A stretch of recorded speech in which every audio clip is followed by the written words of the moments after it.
Hey everybody, today we're debating socialism versus capitalism, and we are starting right now with our socialist guest, Dr. Ben Burgis, with his 20-minute opening statement. The floor is all yours. Thanks, Ben. All right. Thanks, James. And thank you, Dr. Friedman, for agreeing to this. I watched your discussion with Richard Wolff last November, and you mentioned a bit of historical trivia during that debate that I'd never heard before.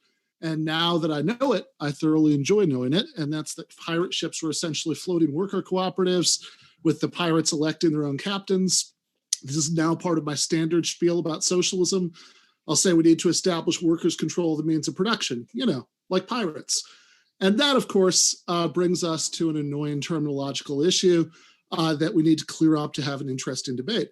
What does socialism even mean, and how would it be different from capitalism? Capitalism, as that term has mostly been used since Louis Blanc invented it in the mid-19th century, refers to a system where some people are capitalists, in other words, private owners of businesses, and they get to lord it over all of the people who have no realistic choice except to submit themselves to the rule of the first group in the workplace.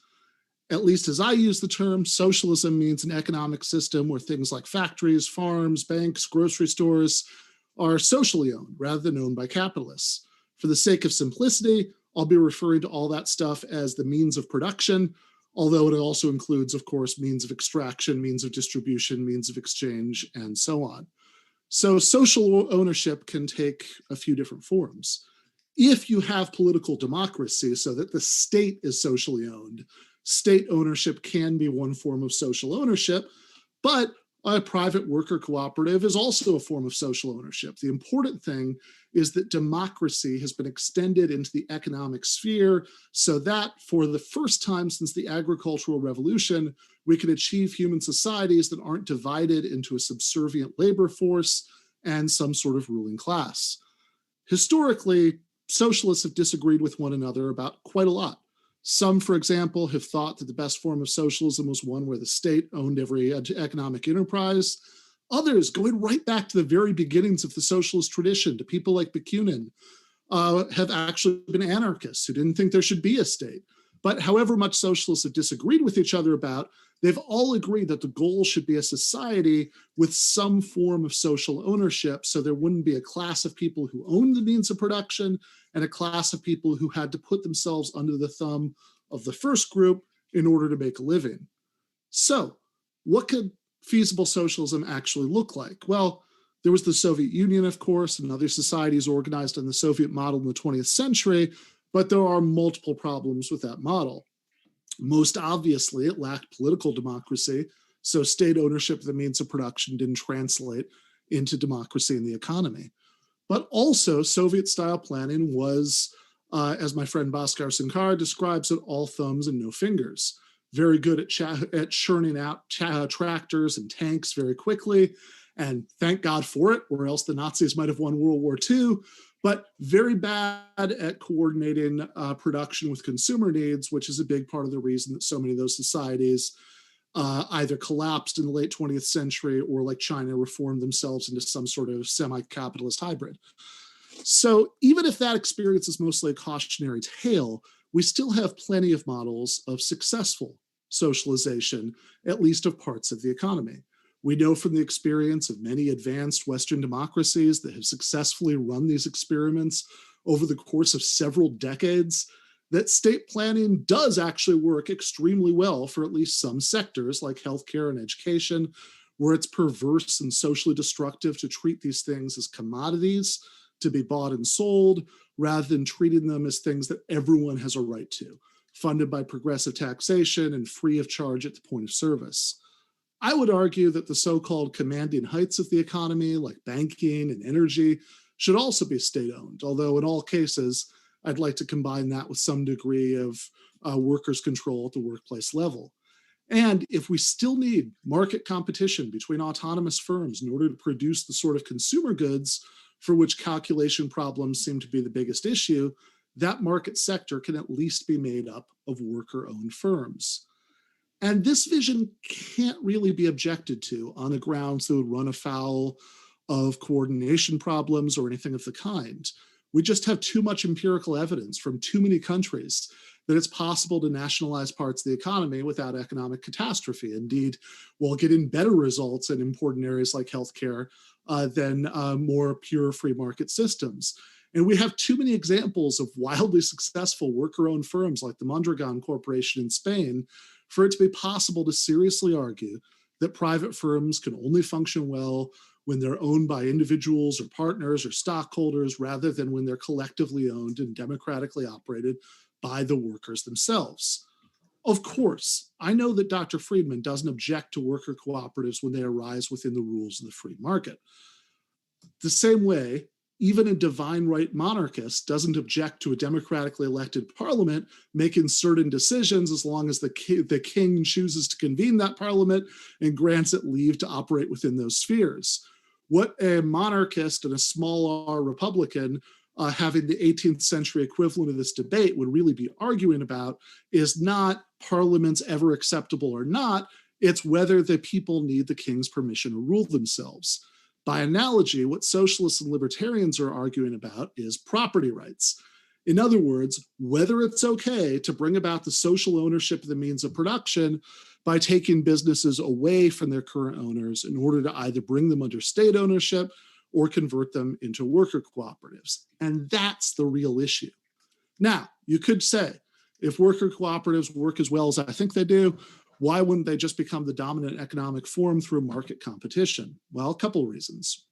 First, regular capitalist companies do have some competitive advantages over worker cooperatives, just as slave plantations had some competitive advantages over farms where cotton was grown with free labor. If you're paying people poverty wages, that frees up a lot of money for new expansion. Worker cooperatives, where pay scales are decided on democratically, do still expand, but they might do so more slowly, balancing this priority in a more reasonable way with the present day well-being of existing members. That said, the existing empirical literature does seem to consistently show that once worker cooperatives are founded, they last about as long on average as any other firm. In fact, they may be more efficient in some ways, since elected managers don't need to crack the whip in quite the same way that managers do in firms where people are working to enrich someone else. So the problem isn't so much that they have a higher death rate than any other company, it's that they have a much lower birth rate. And that's true for at least a couple of reasons. First, and most obviously, the distribution of starter capital throughout the population is wildly unequal. Working class people applying for new business loans from banks really are at a much greater risk of not being able to pay it back. Secondly, a cooperative can't reward investors with an ongoing ownership stake without, to that degree, ceasing to be a cooperative. Realistically, there's just no way the cooperative sector is ever going to become a really significant chunk of the economy, never mind swallowing up the entire private sector like I want it to, through co-ops playing within the rules of the capitalist game. In order to get what I want, and I think this takes us to the real core area of disagreement, you have to set fire to the old game board and start a new game with new rules, socialist rules, perhaps rules where the system for new firms getting their starter capitals, that they get grants from nationalized banks, and businesses are only eligible for those grants if they're under workers' control. So that's really the question in dispute, I think, between me and Dr. Friedman. Not a question of whether the forms that I like can exist if they arise within the rules of the capitalist game, but the question of whether we should switch to a new socialist game in which what's currently the dominant form would be consigned to the dustbin of history. I want to switch to a new game, and he wants to keep playing. In fact, he wants to play a purer form of the old game without the statist elements that currently sand off some of the existing system's most brutal edges. And that's where the pirates come back into the picture, because a lot of times the way those floating worker cooperatives came into existence was when crews of regular non-pirate ships would mutiny against their old captains and take over the ship. Now, all joking aside, I don't want to romanticize pirates too much. They made their living through violence. And while I'm not an absolute pacifist, for example, I think the people of Chile would have had every right to use violence to resist the fascist coup that overthrew the democratic socialist government of Salvador Allende in 1973.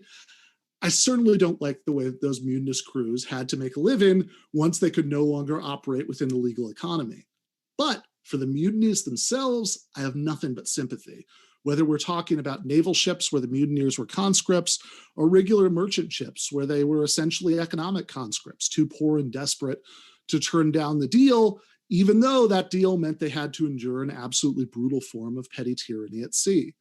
So, following the thread of this imperfect but suggestive analogy, what is it that I think would justify a society-wide mutiny against capitalism, even though within this metaphor, when I say mutiny, I would hope that would take the form of a peaceful and democratic transition to socialism. In other words, what's so bad about the game we're playing right now that setting fire to the board would be justifiable? Several things. Starting at the top, the most obvious surface level problem, which is a big problem, is the grotesquely unequal way that the game we're playing right now distributes resources. Some people own multiple mansions and some people sleep under bridges. Pharma executives enrich themselves while diabetics literally die because their medical GoFundMes don't bring in enough money fast enough to buy them insulin. And if there are places in the capitalist world where those things don't happen, or at least they don't happen as much as they do in the United States, that's precisely because of statist intervention and labor union intervention to stop the game from being played in nearly as pure a form as we play it here. Now, some libertarians try to claim, I'm sure Dr. Friedman would be above this argument, but some libertarians will claim the left's dislike of extreme economic inequality is about jealousy. This is nonsense. The reason that we don't like economic inequality are first, because at least given the backdrop of a growing economy, this stuff really can be a zero-sum game. Some people having more means that others have less. And if some people have so much more that others aren't having basic human needs met, that's a problem. Another problem is that economic inequality has a corrosive effect on democracy. If Jeff Bezos calls his senator's office, he will speak to the senator. If a worker at one of Bezos' sweatshop warehouses calls the same office, she'll be lucky to speak to an intern. Some Americans are provincial enough to believe that campaign finance reform will solve this problem, but it won't. Extreme concentrations of economic power always find ways to translate themselves into concentrations of political power. The kind of socialist society that I describe wouldn't necessarily have a perfectly flat income distribution any more than you have totally flat pay scales that actually exist in co-ops like Mondragon. You can pay some people more than others for the sake of incentives to do more work or less desirable forms of work, or so they have incentive to acquire certain valuable technical skills, for example. But when the workforce as a whole gets to vote on the pay scales, those pay scales are way more egalitarian, comparatively speaking, than what you end up with at a regular capitalist firm. Another problem is automation. Advancing technology should be good news for everyone, but under capitalism, it isn't. If a capitalist company comes into possession of labor-saving technology, meaning it only takes half as many people working 40 hours a week to get the same result, they have an incentive to lay off half the workforce or cut everybody down to half time. If a worker-owned firm is in the same situation, they have an incentive to vote themselves a 50% reduction in hours at the same pay, especially if they're in a sea of other worker cooperatives rather than having to compete with regular capitalist firms. Another problem, and even if you're lucky enough to end up with another job, that's still a lot of disruption and avoidable human misery. Another problem is alienation. If you have to spend half of your waking hours 5 days a week, and it's only half and only 5 because of past worker struggles, performing tasks that you have no voice in setting and forced by managers you have no voice in choosing, that leads to a lot of avoidable suffering and avoidable disconnect between, how people are spending their time and what they have to do in order to make a living. Another problem is exploitation, which is the private sector version of taxation without representation. In any system, people aren't going to get every cent of the fruits of their labor. Some of it has to go to repairing old machines and buying new ones, for example. But under capitalism, people have very little say in deciding how the fruits of their labor are divvied up. People who did very little to create it still can award themselves huge slices of the pie due to their structural position of economic power as business owners. Another problem is regulatory capture. As long as you have a class of wealthy business owners that exert disproportionate political power, any state regulation you set up to try to stop environmental catastrophes caused by their business practices or protect workers from labor law violations or, well, etc., is always vulnerable to being captured by exactly the interests those regulators are supposed to be policing in the first place. And that's true even given the combination of capitalism and a democratic state. Never mind the truly nightmarish thought of an anarcho-capitalist system where private enforcement agencies would only have an incentive to serve the interests of the private companies that cut their paychecks. But the biggest problem is the problem of authoritarianism. Some people think that the more cynical your view is of human nature, the more you should like capitalism and dislike socialism. That's a very popular idea, but I think it's exactly backwards. I think that the less you trust any human being to exert power over any other without abusing it, the way that Bezos abuses the workers in his warehouses or Harvey Weinstein abused actresses, the more reason you have to support an economic system where power is distributed as evenly as is reasonably possible. That means supporting extending democracy into the economy. Now, I know that Dr. Friedman is a consequentialist. He thinks that justice is just a matter of what promotes the best consequences, the most flourishing. Okay, well, we'll get a correction when it is his turn, and I'm sure we'll get the nuances of his version of consequentialism then. And so I will save my objections to that view for after we hear that. But here's the point. Here's the larger point, that on some forms of consequentialism, you could justify things that I would really disagree with. You know, even if we had a subservient working class that only made up a tiny minority of the population and everyone else benefited, I would be here advocating for a classless society anyway, for all sorts of other reasons. But in reality, what the situation that we have is a working class majority of society getting the short end of the stick on economic inequality, the short end of the stick on workplace authoritarianism, and the short end of the stick on many other forms of avoidable human misery.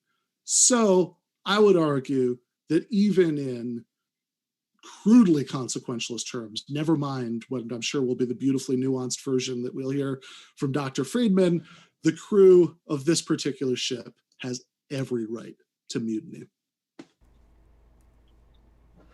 Thank you very much. We will kick it over to Dr. Friedman for his opening statement, and want to remind you folks, our guests are linked in the description. I encourage you to check out our guests' links so that you can read more, hear more from them. And so we will kick it over to Dr. Friedman for that 20-minute opening statement as well. Dr. Friedman, thanks for being here, and the floor is all yours. Thank you. We start with a problem which I anticipated correctly, and that is that neither capitalism nor socialism has an unambiguous meaning, and that therefore there is the possibility that I will end up arguing for something that is not what Ben calls capitalism, and he will end up arguing something that's not what I would call socialism. Though I would have to say that what he is arguing for is closer to socialism than it could have been, so in that sense that may be less of a problem. But I thought that the simplest thing would be if I explained what I meant by the terms. He, I think, has explained it well. He hasn't really explained what the defining features of capitalism is, but he's explained what he's in favor of. And we can then see whether I can argue that what I am defending, my version of capitalism, is more attractive than what he is defending, his version of socialism. So what is capitalism? Capitalism is a system of institutions in which human actions are coordinated by voluntary exchange within a system of private property and trade. And if you look at actual modern developed societies, none of them are either capitalist or socialist. That is, all of them have a mix of institutions. That if I take the US, which is the one I know best, food and cars are primarily produced under the capitalist rules, so the government affects it a little bit. On the other hand, K through 12 schooling, the military, courts, and law enforcement are all socialist institutions, even though people don't usually put it that way, because they are all examples. There's some private schools, but most of K through 12 schooling is run by local governments. So if we think of the traditional definition of socialism as government ownership and control of the means of production, which I gather is at least included in Ben's, although it's not his only thing he includes, then those are socialist institutions. Medical care in the US is about half of it is paid for by governments, and the other half is a heavily regulated private industry. So it's actually a mix of the socialist and the capitalist approaches. I usually start out with the empirical evidence, and I'm afraid I'm not really supposed to rebuttal at this point, so I'll continue this. But the empirical evidence we get not by comparing a capitalist society to a socialist society, because I have neither examples available to look at, but by comparing societies otherwise similar, one of which is much more socialist or much more capitalist than the other. And we have a convenient set of examples of that, nice control, not quite controlled experiments, but as close as you can hope to get in this context. We have East Germany and West Germany, and it was East Germany that had to build a wall to keep its citizens from leaving.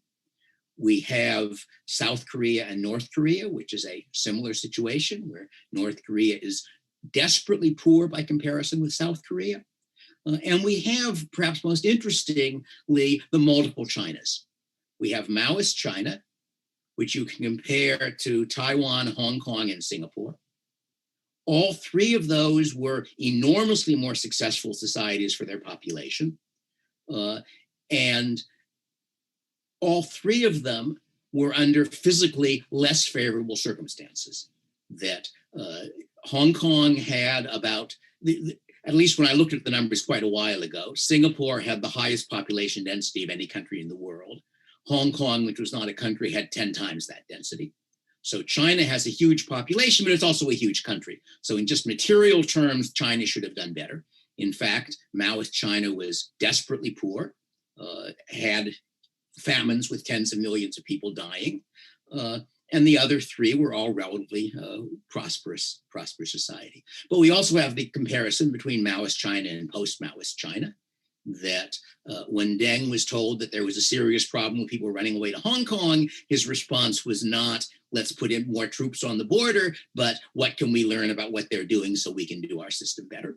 And the result was that although China is still not a free or a democratic country, it is somewhat less capitalist than the US, but enormously more capitalist than Maoist China. And that change resulted in an increase in per capita income of the Chinese population of well over an order of magnitude. It's probably the largest single change in human welfare as a fraction of the world's population that has ever occurred. Let me go on, however, to the theoretical case. Why do I think that capitalism is a better system than the alternatives? All societies face what economists call the coordination problem. That in order to do anything in a moderately complicated society, you somehow have to coordinate the activities of a very, very large number of people. This classic example is to make a pencil, you need wood. To get wood, you need chainsaws. To get chainsaws, you need steel and gasoline and copper for wiring and a bunch of other things. Trace all of the things down to their causal chains, and you're talking about probably hundreds of thousands of people coordinating their activities. Some way you have to make sure that there is enough wood cut for the pencils people want to make and the houses they want to make and the other things they want, furniture they want to make, enough chainsaws to cut that amount of wood and so forth. If you think about this problem seriously for a few minutes, your first conclusion must be that we're all dead and this is a dream, because it's very hard to see how you could coordinate that complicated a problem and make it all fit together. And there are basically two solutions to that problem, very generally speaking, one of which doesn't work. The one that doesn't work is the obvious solution. And the obvious solution is you have somebody at the top telling everybody else what to do, figuring out what to do and making them do it. That is workable on a small scale. If you think about a football team maybe, or a small firm with a half a dozen employees run by its founder and owner. But it scales very, very badly.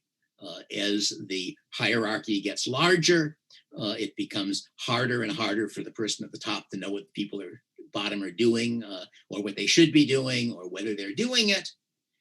And you have the additional problem that it's not at all obvious in general that the person at the top has the right incentives, that he wants to achieve his own objectives just like everybody else, and it's not immediately clear how you make it in his interest to do what achieves the general objective. The alternative solution is decentralized control.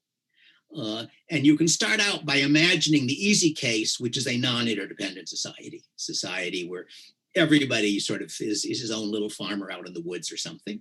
And each person knows what he wants. He knows what resources he has. He controls himself. Each person therefore maximizes the sum of his benefit minus his cost. That maximizes the sum of everybody's benefit minus everybody's cost, problem solved. The question is, how can you get the equivalent of that neat and tidy solution in interdependent society? And the answer, a complete answer to that question, I'm afraid, requires about a semester of price theory. I could offer you a book that I've written, which I think is more fun than that semester, but does the same thing. But I think I can at least sketch how the market system solves that problem. And the coordination is by prices. That when I want to produce something, the prices I've got to pay for my inputs reflect what I've got to pay somebody else to produce them, or somebody else not to consume them if it's something I'm bidding away from someone who would consume it. The prices that I receive for what I sell are a measure of the value to somebody of that something. So that means that my profit is the difference between the value of what I do and the cost of doing it. And it is in my private selfish interest to maximize that profit. None of this happens perfectly. There are a list of problems that economists generally refer to as market failure, a misleading term because the same problem exists in lots of contexts other than markets. But basically, they all involve situations where somebody is making a decision where either he doesn't bear most of the cost or he doesn't receive most of the benefit. And if I am making a decision where I bear the cost and other people receive the benefit, I may not make it even though benefit is larger than the cost. And if I'm making a decision where I receive the benefit and other people pay the cost, I may make it even though cost is larger than benefit. That's the underlying problem of market failure. And it's the reason that my ideal laissez-faire capitalist society works less well than a planned society run by an omnipotent, omniscient, benevolent ruler. We don't have any of those.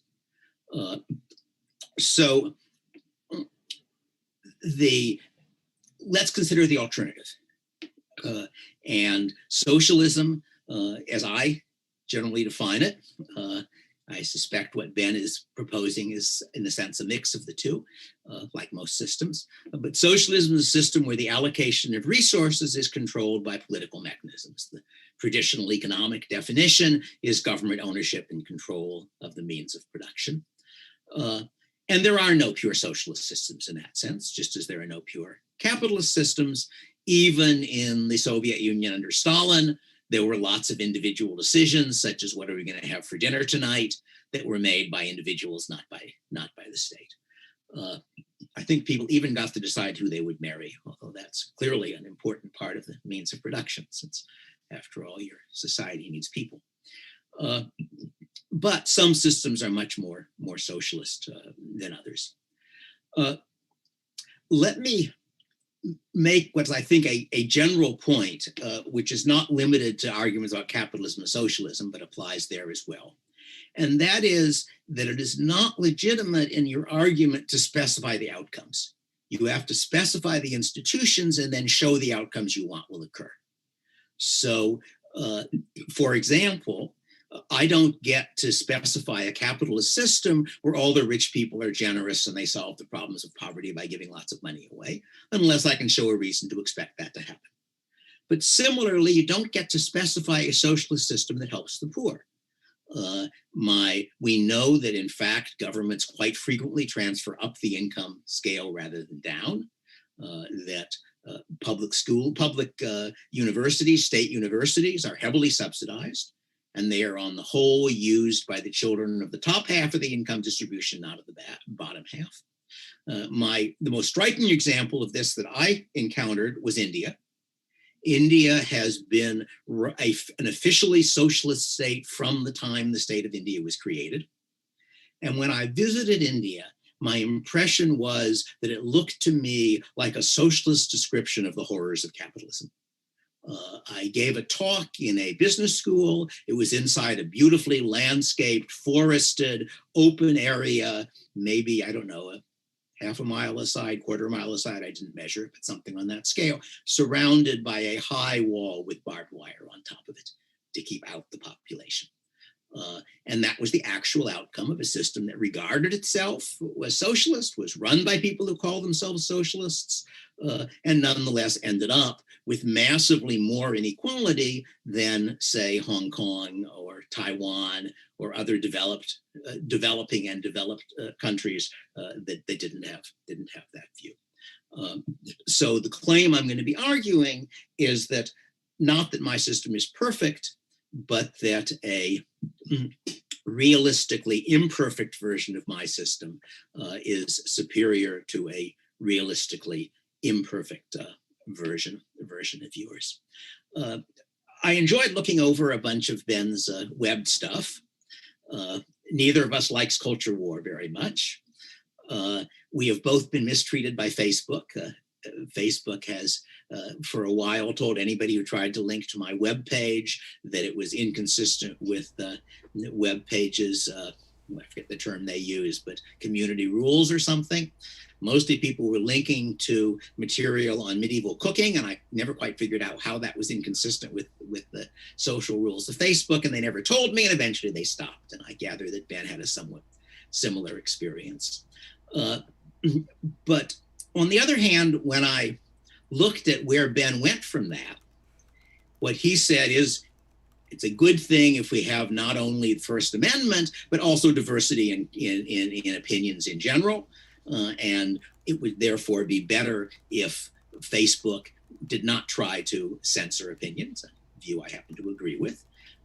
But he then said, Facebook has enclosed the commons, and the solution is to nationalize it. The solution is that the government should be running Facebook and all of its competitors. And it doesn't seem to have occurred to him that governments also have things they want people to say and do and believe. That indeed a government has much stronger incentives than Facebook does to try to control the conversation, because much more of the conversation that could happen on Facebook is relevant to Republicans and Democrats and progressives and all the rest of it than is relevant to people who do or don't like Facebook. And furthermore, that a government which controls all of the media has enormously more power to control things than a bunch of firms, even some very large firms, each of which controls a piece of it. Because in fact, Facebook has not enclosed the commons. If it enclosed the commons, we wouldn't be here. That the relevant space, the equivalent of the property for growing land, includes where my blog is, where Ben's blog is, and where this debate is happening. So that what's happened is that Facebook has managed to persuade very large numbers of people that the most interesting way of communicating is to use Facebook. On the whole, I could think of better places to do it, and I in fact do considerably larger part of my communicating on a couple of blogs. It used to be Slate Star Codex, and now it's its descendants. But where Ben would, I'm sure, be welcome and would probably even have fun. But it is, might be better if Facebook behaved itself better, but it strikes me as an almost classic example of setting the fox to guard the chicken house, to say that the way to have diversity of opinion is to have a monopoly state control over them. I should say we even had a little evidence on this subject, because there was a time when the media, as it were, large chunk of the media, were in a sense under government control. That the standard rule for the FCC for quite a long time was that if you wanted a radio or television license, you had to get it from the FCC, and the FCC had to decide whether you were a responsible contributor to the public discussion. And if you were polluting the discussion, as it were, the same kind of conversation we have now, well, you didn't get it. And a radio or television license was worth a great deal of money. Lyndon Johnson's fortune was made by his wife running television in a market under regulation at a time when he was one of the most powerful people in the Senate. And if you have a multi-million-dollar license, you are going to be very careful not to offend the people who control it. So we actually have evidence of how governments that have control, partial control, fortunately, behave. And that was a democratic government, just like the kind that he's in favor of. Let me go on to another bit that I thought was interesting, and it struck me in particular because it started out with a comment on a book my parents wrote, Free to Choose, and he correctly quoted them or summarized them as arguing that voting with dollars made more sense than voting with votes. And he then, I couldn't figure out if he misunderstood them or was just criticizing progressives who were taking that argument in the wrong direction, because he says correctly, he's now imagining that you're using those dollars to make companies follow policies that you approve of, to make General Mills pay higher salaries to its workers. That wasn't quite his example, but that was what he was implying, I think. And he correctly saw that when you decide what cereal to buy, the question of how does General Mills pay its workers is not going to be one of the major considerations. The question is going to be, do my kids like it? Does it taste good? How expensive it is? That sort of thing. That's right. But you are getting a vote on what kind of cereal General Mills makes. The vote on paying wages isn't going to you. The vote on paying wages is going to the workers. The worker does or doesn't accept the offer General Mills makes as opposed to alternative offers. The result of that, despite socialist and liberal talk about starvation wages and living wages, as Ben may know, just at the moment, the average per capita real income in the US is roughly 30 times what it was globally through most of history. So it is certainly true that it would be nice if everybody was richer than they are. But the idea that somehow the only reason people get paid money is because they'd starve to death is just wildly inaccurate. We know that only 1 or 2% of the population actually get the minimum wage, that companies are hiring workers in a competitive market. And if your company treats workers very badly, it will find that in order to get workers who could otherwise go somewhere else, it'll have to pay them more. So that in fact, the voting with the dollars is happening on the consumer's side in determining what companies produce, and on the producer's side in determining what terms they have to offer in order to get workers. So as Ben clearly realizes, I would argue for a much more capitalist system than we have. I don't think we've got time to go into the details. If people are curious, the second edition of my first book is webbed for free as a PDF on my webpage, and in that I sketch what a society might look like, which was entirely private, in which all useful government functions were replaced by private institutions. I think that's my 20 minutes, and I think Ben gets to rebut. You bet. Thank you very much, Dr. Friedman, for that opening statement. Want to let you know, folks, if it's your first time here at Modern Day Debate, we are a neutral platform hosting debates on science, religion, and politics. No matter what walk of life you are from, folks, we are thrilled to have you here. We're going to go into the rebuttals now, so I've got the timer set for you. Dr. Burgis, the floor is all yours for 10 minutes. All right. Thank you, James. Thank you, Dr. Friedman.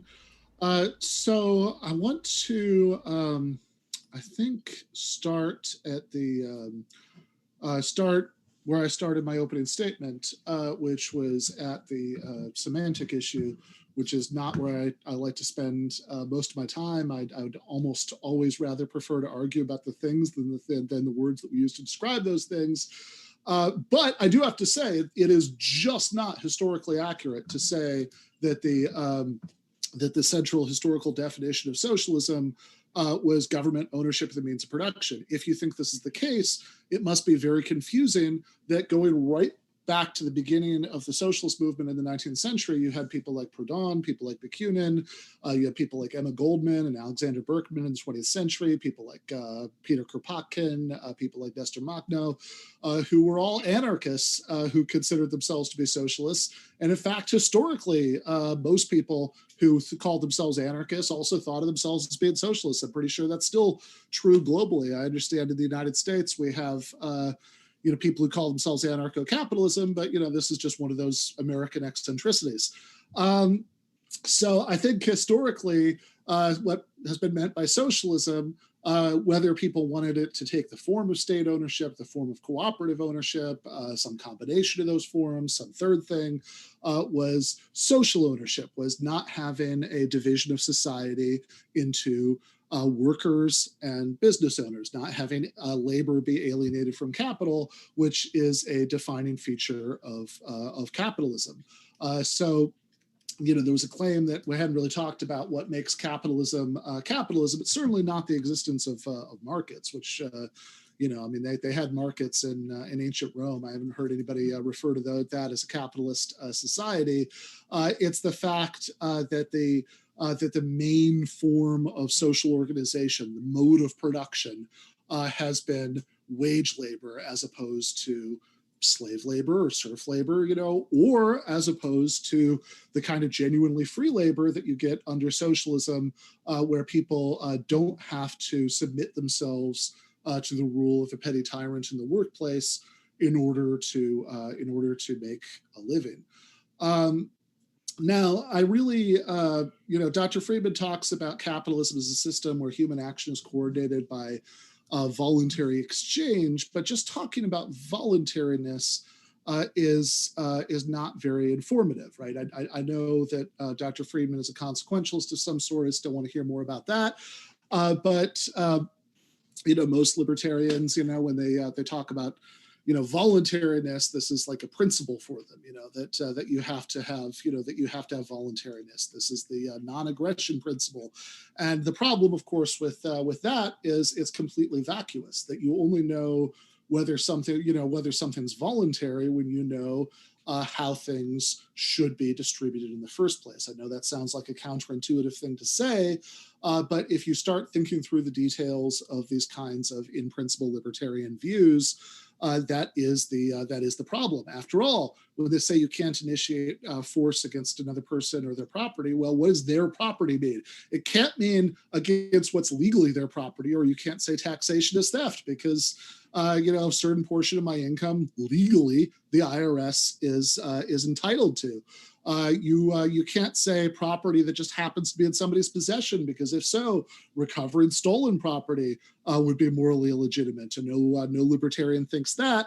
The only way to make sense of this is by saying that it's truly voluntary if you're not initiating aggression against somebody's stake on a piece of property that they're morally entitled to. And that just brings us back to the question of what counts as a just form of distribution, which is where we should have started out instead of going through this rabbit hole of voluntariness. Now, on the subject of consequentialism, I'm not a pure consequentialist. I worry about things like Judith Jarvis Thompson's example about the surgeon sawing up healthy patients to transplant their organs, and and leading to more people living than not. As I said, even if the situation we were facing was where there was a tiny subservient working class enriching everybody else, I'd still be against that. But I do agree, of course, that looking at the good and bad consequences of different systems and different policies is very important, even if it's not exhaustive of the question of what counts as a just arrangement. So Dr. Friedman brings up East Germany versus West Germany, South Korea versus North Korea. South Korea, by the way, is an interesting example for me because I lived there for 3 years, and in many ways, compared to the United States, it felt like a utopia because, for example, I didn't have to worry about health insurance because every single person in South Korea, including people who are there on temporary work visas, gets national health insurance like what they have in other civilized societies. And of course, but that said, some of these, I would argue the historical record is a little bit more complicated. We can get into that in open discussion or Q&A, but I don't want to waste a lot of time here because I don't want to divert myself from taking the scant minutes that I have to defend what I actually support to defending something that I don't actually support. I will just say I think some of the history is more complicated.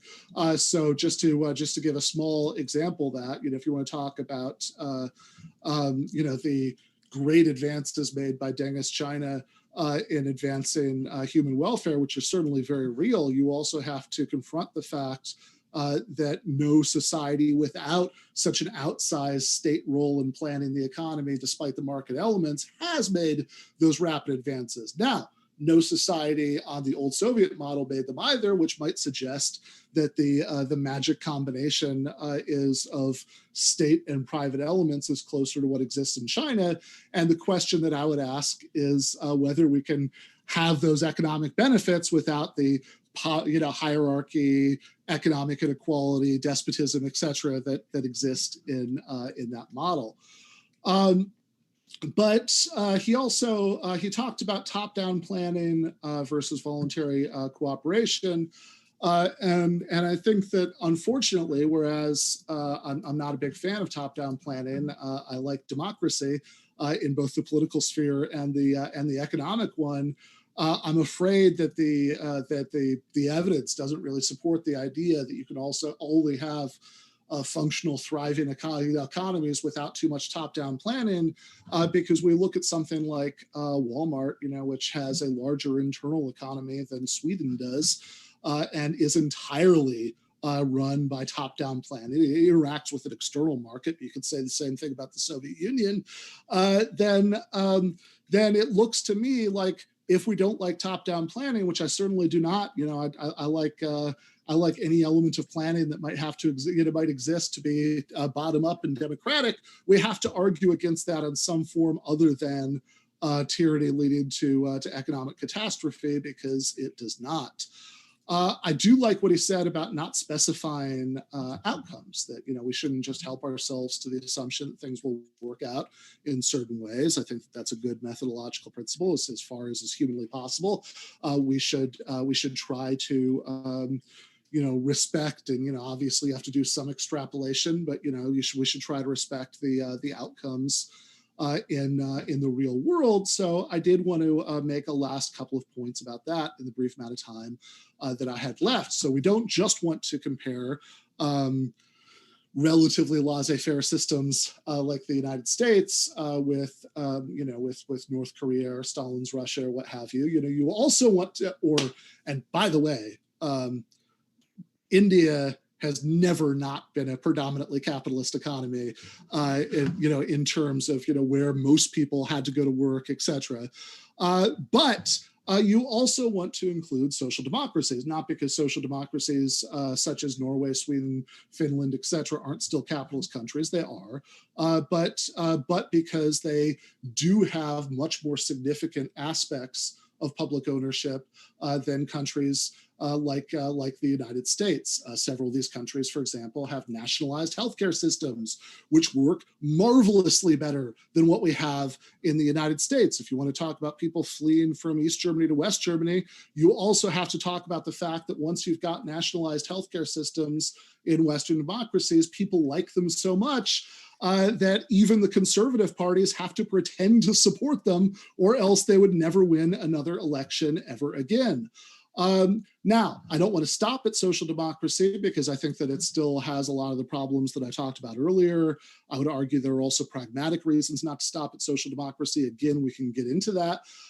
But I do want to just briefly address before my time runs out the two points that Dr. Friedman made about articles that I wrote for Jacobin, because I think it's not entirely a change of subject. I think that this ties in to this question that we're looking at about not specifying consequences.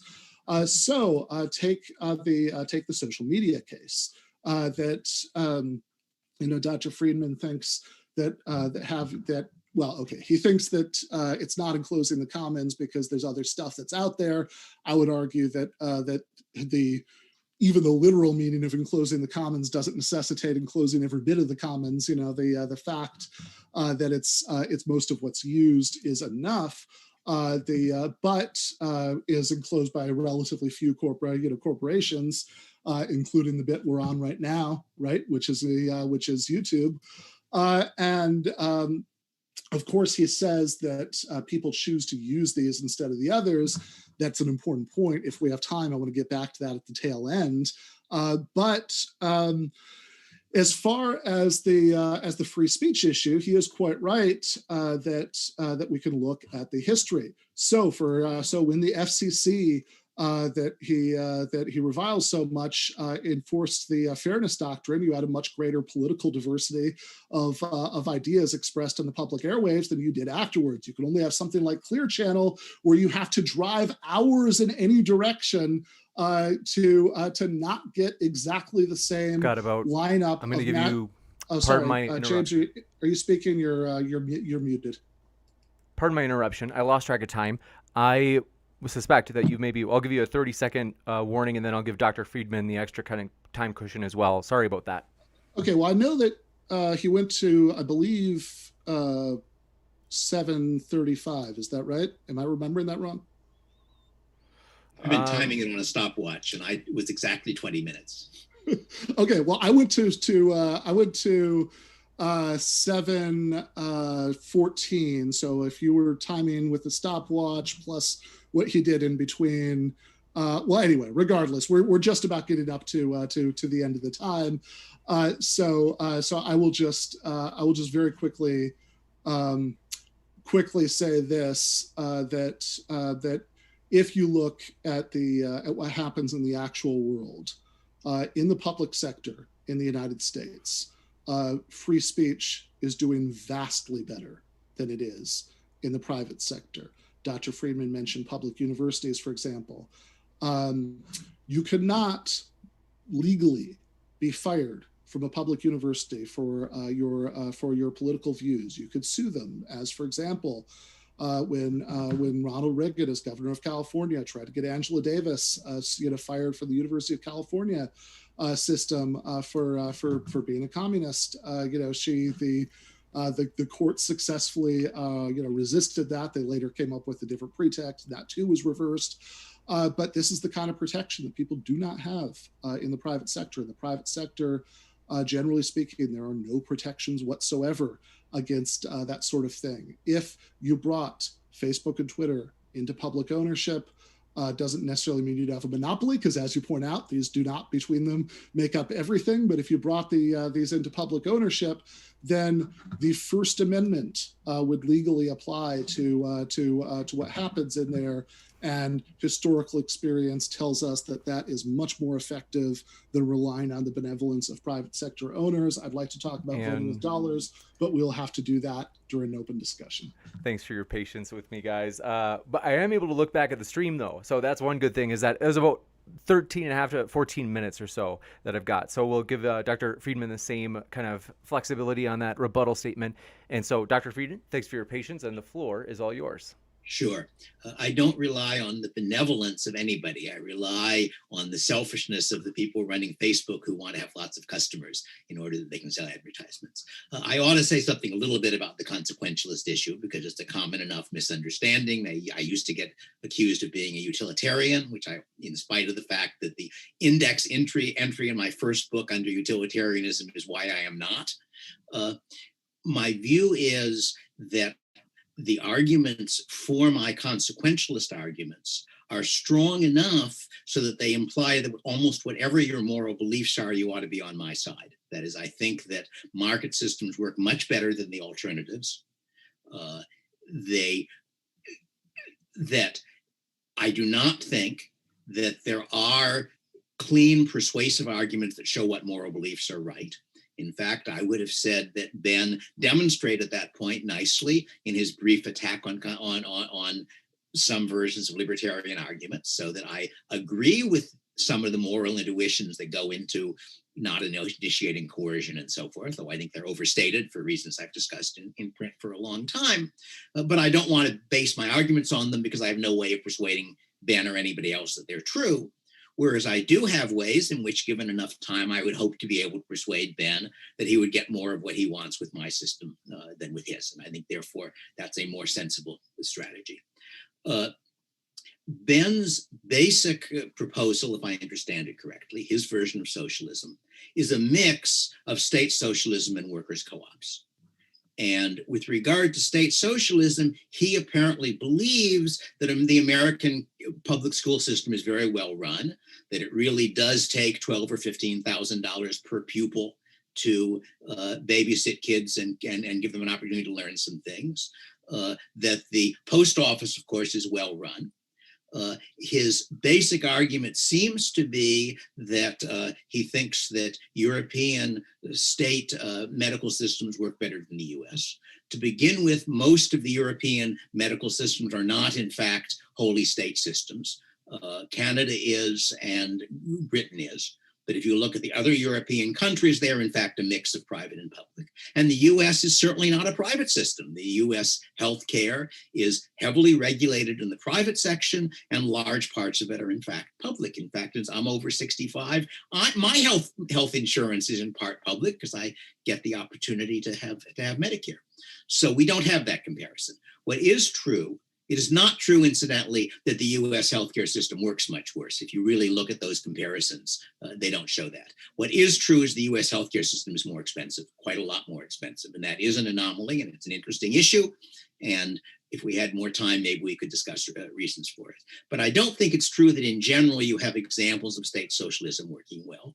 But you have examples of state socialism not working intolerably badly in contexts where it wasn't the whole system, where people had the option of doing things outside of the state system as well, and where the state system had to get its inputs by buying them on the market. It couldn't simply seize them and so forth. So I don't think state socialism is nearly as good a system as he believes it is. But let me go on to the really interesting part of his proposal, which is the part which is more nearly defensible, and that's the argument for workers' co-ops.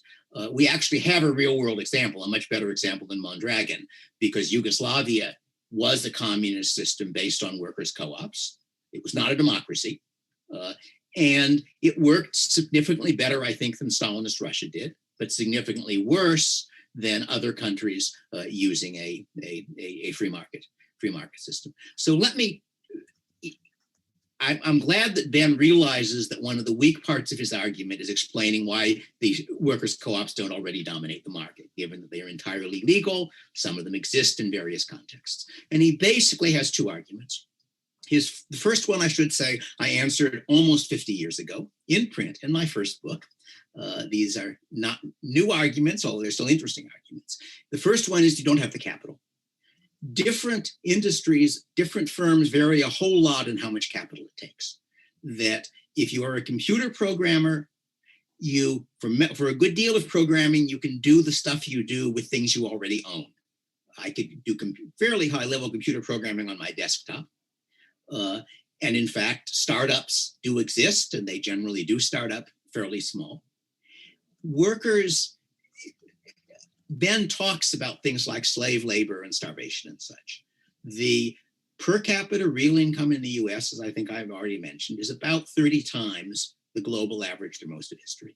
If it's really true that workers' co-ops are so much better that you can rouse people for the mutiny you want, surely you ought to be able to get at least a few 100,000 or maybe a few million workers who are willing to live on what I think of as hippie standards of living, that is to say at about half their present consumption standard, for a few years. And that would, I did the calculations, as I say, in Machinery or Freedom, my first book, and that would raise enough money to buy out the physical plant of many, not all, but many firms.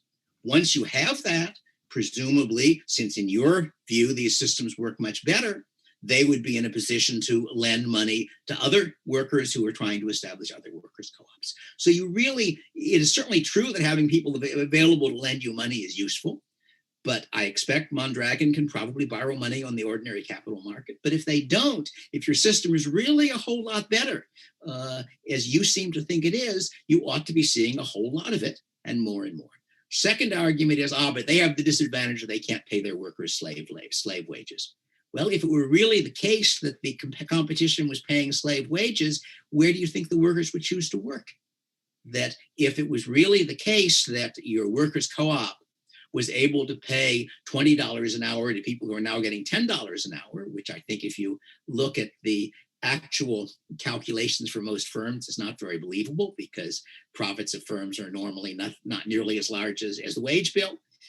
But if they could, then they ought to be able to hire away all the workers workers, and you would then not have a problem that ultimately the private firm and the workers' co-op are bidding for labor on the same market, that the workers' co-op has to pay enough to be a better deal than the private firm, and vice versa. So I don't think that that is a plausible explanation. And I think the correct explanation is that most of the time, the workers' co-op is a less satisfactory way of organizing production, can pay its workers less, and does not provide benefits large enough to make up for that. And there are exceptions, which is why some workers' co-ops exist. And Ben raised the issue of Walmart, which is certainly an interesting issue, and it's a point I didn't get into. The classic work on this is The Theory of the Firm by Ronald Coase. If you haven't read it, you should. It's a famous and useful article, because his basic argument is that there are advantages to both the decentralized market and the hierarchical system, and that what happens in the market is that a firm grows to the point where further growth would involve doing things internally that it is cheaper to do via the market. So I'm not going to try to go through all of that in detail. That would take quite a while. The great thing about the capitalist system is that you have a system where if a firm is larger than that, where if a firm is at the point where the disadvantages of hierarchy outweigh the advantages, then it loses money and shrinks or gets replaced. If firms are smaller, they go up. But the idea that somehow the defining feature of capitalism is the separation of capital and labor doesn't make a whole lot of sense, because it's always been true in the existing capitalist societies that there are some people who own their own tools, as well as lots of people who don't. Presumably, I don't know if Ben thinks that when I self-publish my books, which I quite routinely do now, whether am I functioning in a capitalist or a socialist system? I don't know, because the relevant capital, the main capital asset, it's true I'm hiring Amazon to sell the books for me. So in that sense, I'm not doing it as an employee. I'm doing it as a individual buying services for them. So the other things, Scandinavian welfare states. The Scandinavian welfare states are more, they have greater income transfers in the US, but they are not more socialist in other respects. I think if you actually look at Norway, Denmark, Sweden, I don't know that much about Finland, other than they seem to drink an awful lot from my one visit there, that maybe they need it to keep out the frost, but that they are in general countries which have less government regulation of the economy, at the same time that they have a generous welfare system. And Sweden, in fact, got rich at a time when it was one of the more laissez-faire economies in Europe, not one of the less. Since Ben is interested in pirates, he really ought to read Peter Leeson's book, which is called The Invisible Hook, which is not, I think, a good title, but it's a good book. And that actually just spends a book explaining how that system works. And it really is quite fascinating. I should say the reason they were part of the reason they were workers' co-ops, I think, is that in that situation, the capital asset, which was the ship, was a free good. That is, they were capturing ships. When they captured ships, they couldn't sell them because they didn't have legal ownership of them. Apparently, the supply of ships was larger than the demand in terms of crews. And that meant that you didn't need to have and didn't have an investor who was in a position where he had to have private property rights. But I want to go back to Ben's system, because he's in a sense asked the question that I wanted to ask in my other debate and never did, which is essentially, am I free to practice capitalism in his system? And I think the answer is no. That if I understand him correctly, if I, as a worker in a workers' co-op, save up some money and I buy a computer and I write a computer program, and I decide that in order for me to make money selling that computer program, I need a couple of other people. I need somebody to do publicity and to do various other things. And so I say to people, look, I'll pay you so much per year if you agree to work for me. Ben's position, as best I understand, is that I now get expropriated. That I am, after all, mistreating those poor workers who have agreed to work for me. I don't get to own my computer is now a capital asset. It's no longer just for consumption. So that should get seized. And so I want to ask the question, which I didn't get to ask, my own fault, in the previous debate, which is workers' co-op mandatory? Is it the only way people are allowed to associate? Or are we allowed to obtain property the same way people in your worker co-op system obtain it? I assume the individual workers own their own cars and houses and things, probably. And are we then allowed to use that property productively as a means of production? And can we make contracts with other people, which amount to labor contracts? I should say, if Ben thinks that America has a subservient labor class, he hasn't talked to very many people in the population, since that does not strike me as how people that I observe actually act. And redistribution is not a zero-sum game. The reason it's not a zero-sum game is that it affects incentives. In the limiting case, if you tell me that every time I produce something, somebody will take it away, I won't produce things. That's the extreme case. But it is in general the case that rules for redistribution affect the amount there is to be consumed as well as who gets it. And in particular, in a society, and this is a problem in our society, in a society where the government can redistribute, it pays people to spend resources on trying to control the government, to make it redistribute in their favor and to keep it from redistributing against them. And that's an absolute consumption of resources. It's what we call rent seeking. It's a deadweight loss, which is why part of what I want is a society where there isn't such a mechanism. Anyway, I don't want to go into much more details. I was just trying to look at whether there's anything else on my long list of things I wanted to cover. As Ben may know, there actually is an economic literature on doing decentralized socialism, which was part of the calculation controversy between the wars.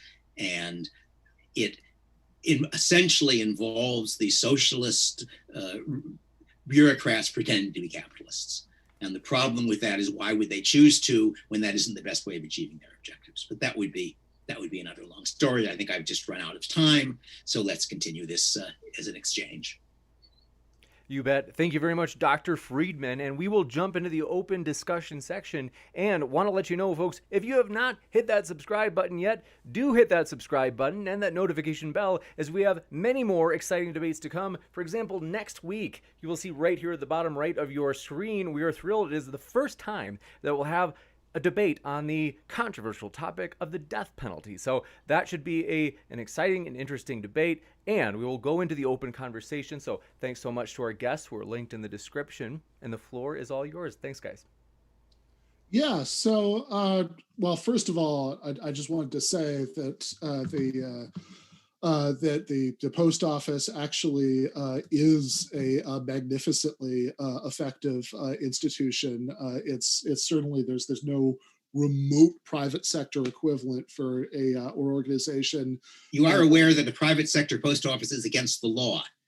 That we have the express statutes which forbid. Lysander Spooner, who was a prominent 19th century anarchist, started a private post office and was shut down.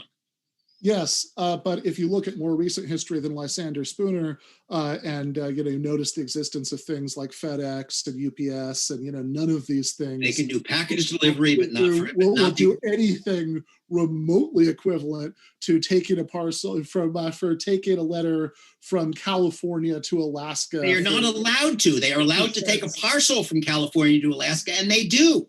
I've used both the post office, but they don't do it, and would have, as you to use a metric that you rightly emphasize, would have no incentive to do it at anything like as cheaply as the post office does it, with I don't observe that the service to out of the way rural areas.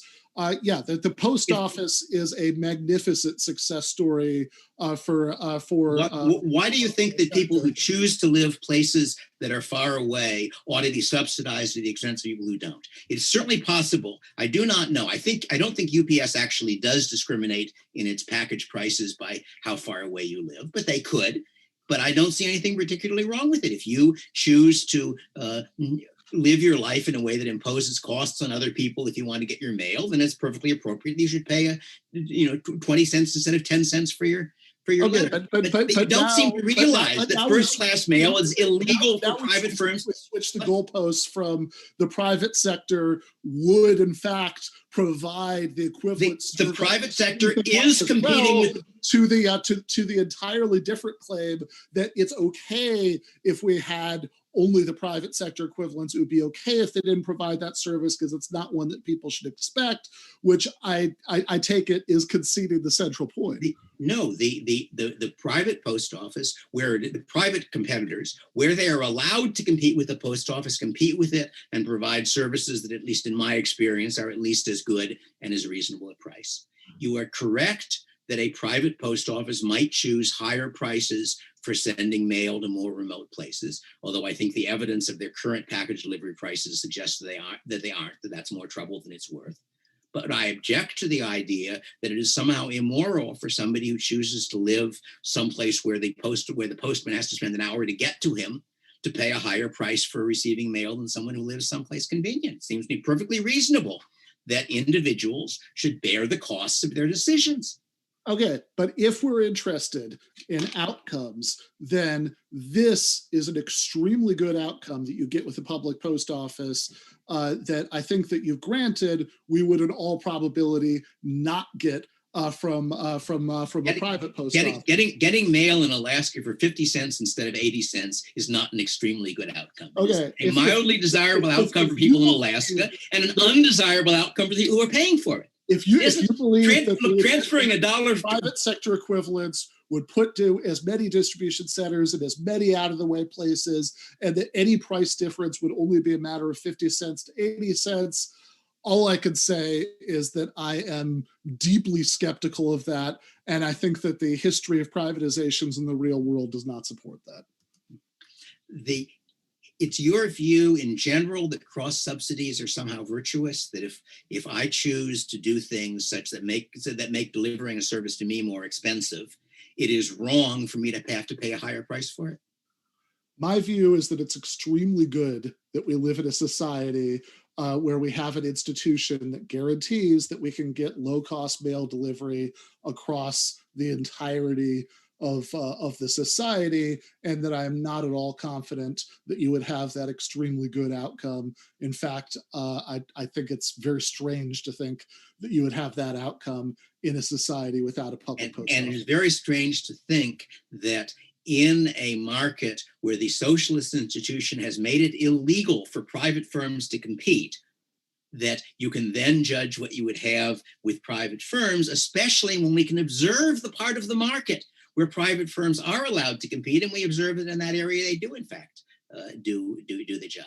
But I want to go back actually to the more interesting question, which is your defense of the view that the shortage of workers' co-ops in the present society is evidence they don't work very well. And I wanted to say one thing which I didn't say in my previous debate and should have, and that is by your predecessor's account, Mondragon is the most striking example, at least that he mentioned, of a successful workers' co-op.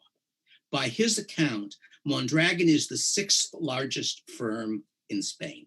So this is so much better a way of organizing things that the very best example in the world, given the incredibly high barriers that happen to organize worker cooperatives within. So tell me about the incredibly high barriers. The fact that Mondragon could grow to that size is an astonishing success story. So I talked about several of them in my opening statement. You seem to have 2 responses. So one of them is that that starting a new business takes different amounts of capital in different areas, which is undeniably true, although I'm having trouble seeing the relevance because if we're talking about proportions of the economy, then if there are... Because then all the low capital versions ought to be workers' co-ops already.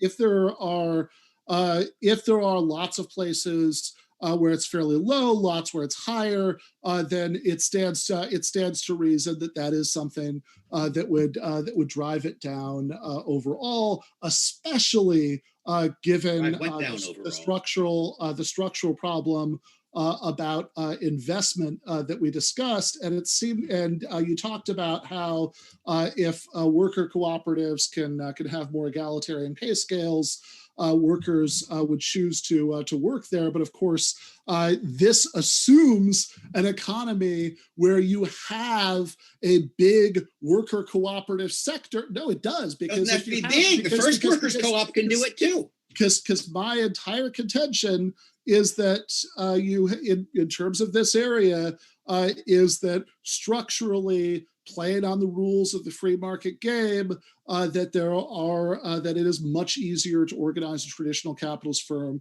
than to organize a worker co-op. But your claim is that the workers co-op is much more attractive. That you disagree with that, but if you're trying to argue against my position, just saying that, people aren't choosing to go work at this largely non-existent worker cooperative sector doesn't do that much. Now, if we had government policy to create a massive worker cooperative sector, then you could have a real test of this. But of course, to create it. Well, because of all of the impediments that I'm talking about. You haven't given any impediments. Well, it is perfectly legal to have a workers co-op. 3 or 4, I think. It's perfectly legal to have a workers co-op. Yes, it is perfectly legal to raise its own capital just like anybody else. If it's really a much better system, then the workers should be willing to provide the capital. There are no structural impediments to it. There can be plenty of structural impediments to something that's not illegal. I gave you several earlier.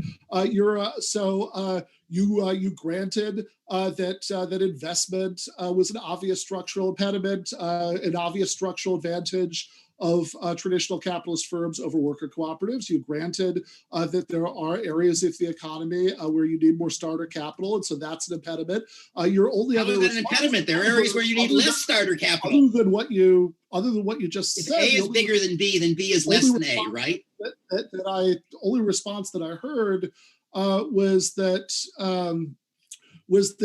if you had large numbers of people willing to cut their consumption in half, which is I find frankly bizarre, given that we're already talking about a country where you have the people that we're talking about are already, in a great many cases, living paycheck to paycheck. You mentioned how what a small percentage of people earlier earn the exact minimum wage, which is very misleading, because even increasing it to $15 would still be a wage raise for something like 43% of the workforce. Salary. Never mind if wages had kept pace with productivity, in which case we'd be talking about $25 an hour as the minimum wage. So in a society where this isn't true, in a society where as more and more things, you keep ignoring the fact you don't have to do all the whole economy at once. To financial stress. In order to do the whole economy at once, you need the government. That it's reasonable. If the workers co-op is really they're already in adequate consumption for a few years to get this going, I think is not plausible or realistic.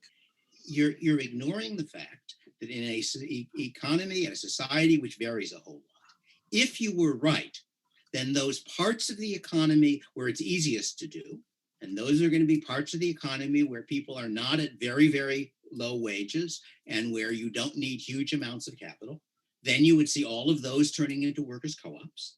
Those workers' co-ops could then, if they were persuaded of any of your ideas, invest in other things becoming workers' co-ops, and you would eventually get it all. And a workers' co-op is not unable to borrow capital. A workers' co-op under your institutions is unable to borrow capital and share ownership. It can still borrow. There's no reason why a workers' co-op can't put out bonds, agree to pay things under the capitalist system where contracts are enforced against them, just like against anybody else. They could, if necessary, pledge some of their capital goods as security for those bonds. So it is true that a workers' co-op lacks one mechanism for raising capital that a private firm has, namely selling stock. Not all firms do sell stock, however, and a workers' co-op has the advantage, if you're right, that the workers ought to be enthusiastic. Some of the workers, enough workers should be enthusiastic about it, willing to cut their consumption or mortgage their house or do other things to raise it. And you have to explain why virtually none of that happens. Well, again, I don't think it's surprising that in a neoliberal hellscape where most people are living under economic precarity, that you don't get, that you don't 30 times. that you don't 30 get, times what most people lived on through most of history. Yes, that's your economic precarity.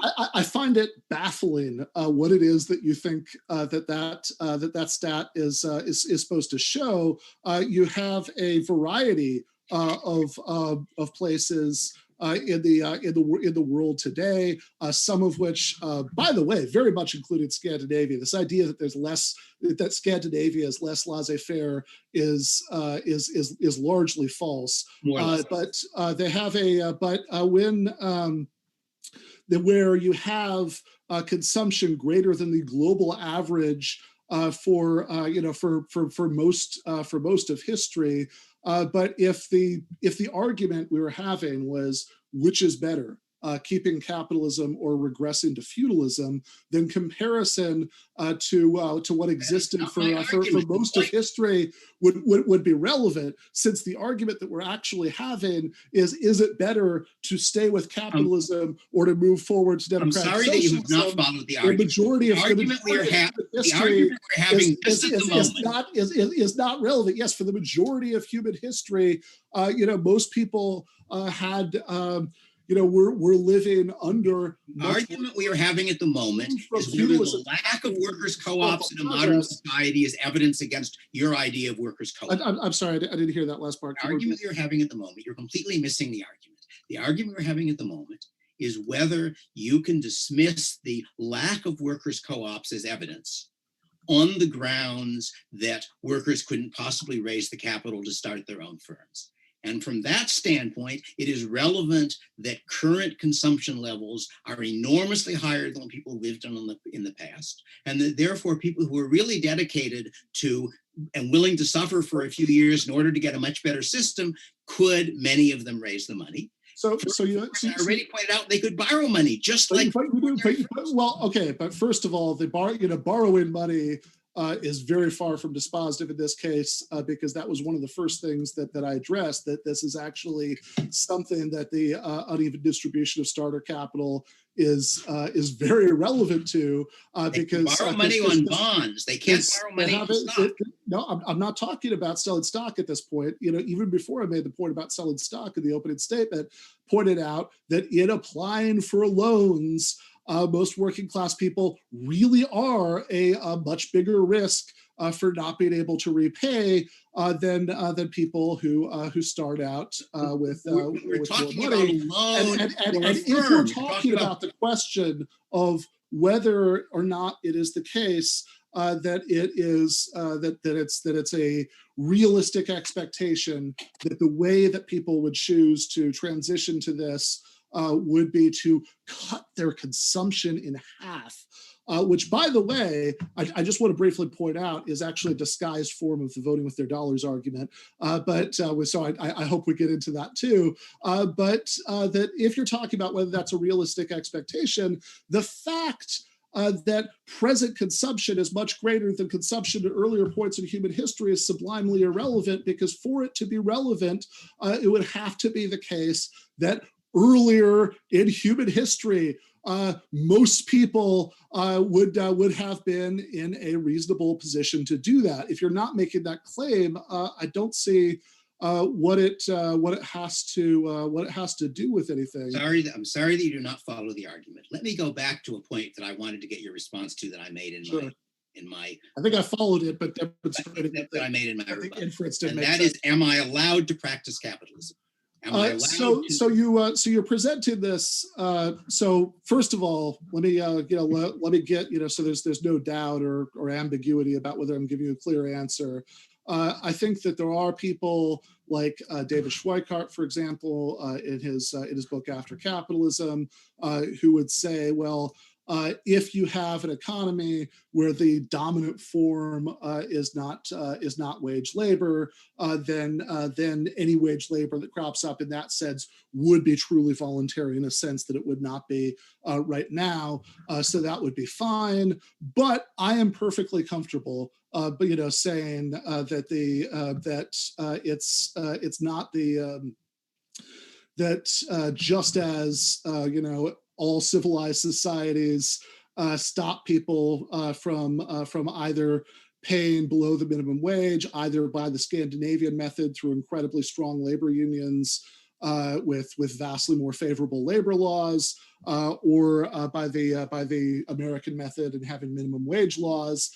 Just like we stop people from having employment contracts where you go under the minimum wage, just as we have sexual harassment laws to stop people from having labor contracts that include you have to accept the sexual attention of the bosses. In your system, my employees all have the option that we could legally prevent people from having labor contracts, from being economically coerced into accepting labor contracts. So in my system, they're giving up their democratic vote. And to finish answering the question you asked me during your last statement,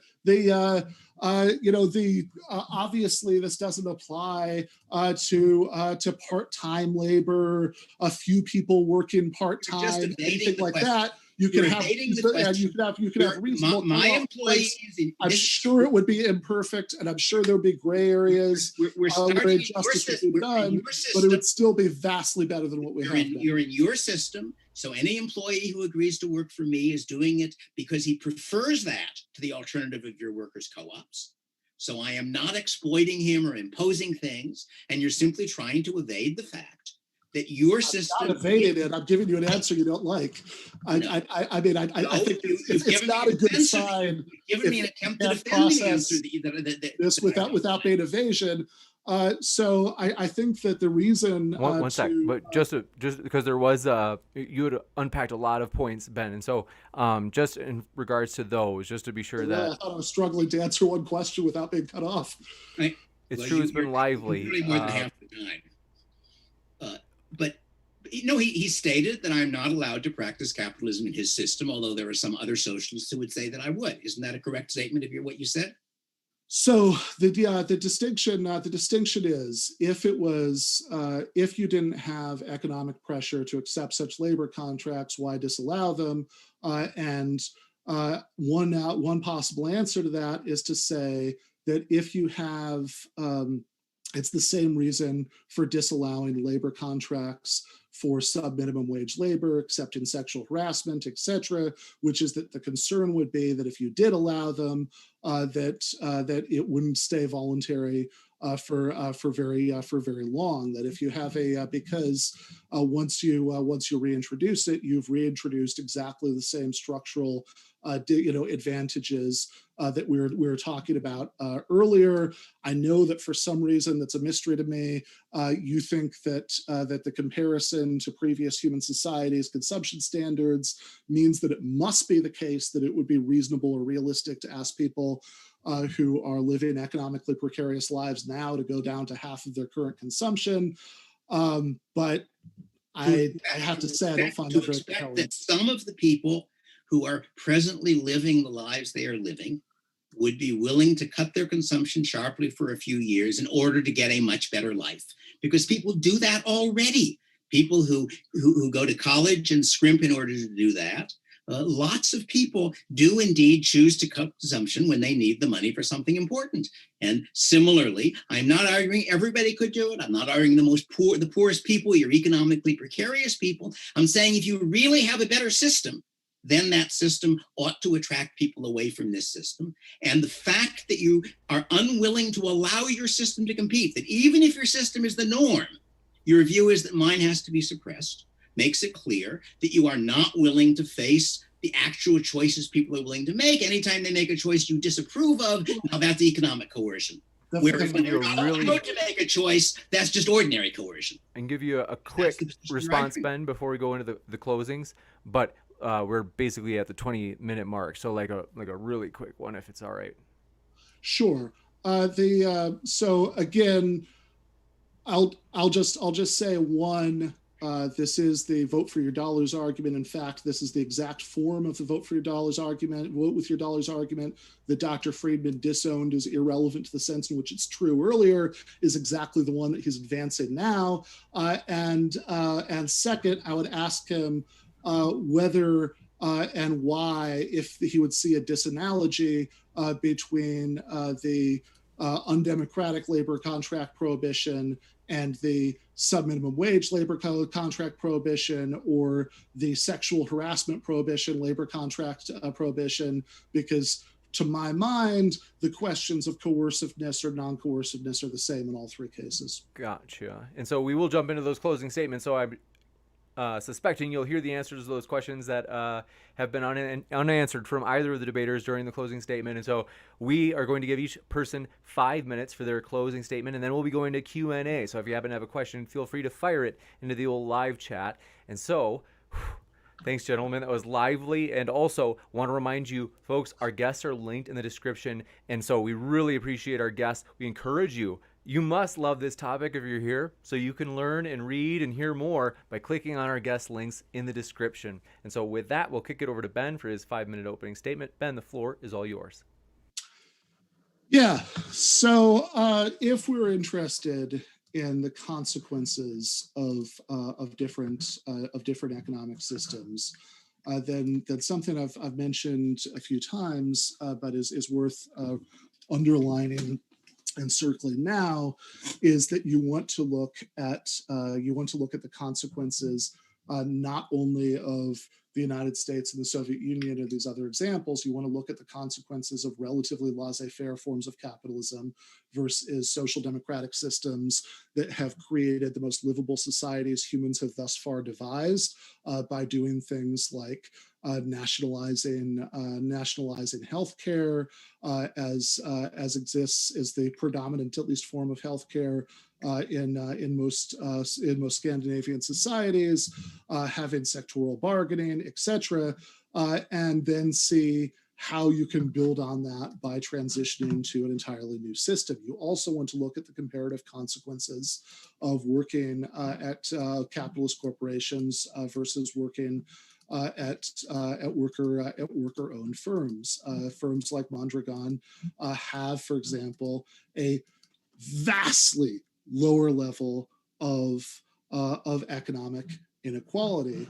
But what I really want to close by getting back to is what Dr. Friedman mentioned at the beginning of his opening statement, because I'm when I'm arguing for a society that would take the elements that have been successfully beta tested in nationalized industries within functioning democratic governments, and also within internally democratic worker cooperatives. We look at what worked in social democracies. We looked at what works in Mondragon, for example, and we say, okay, how could we combine these elements to create a fully socialist society that, for the first time since the agricultural revolution, wouldn't be divided into a subservient workforce and a ruling class. I know Dr. Friedman doesn't regard employment relations in the United States as being characterized by subservience. All I can say is that I find that incredible.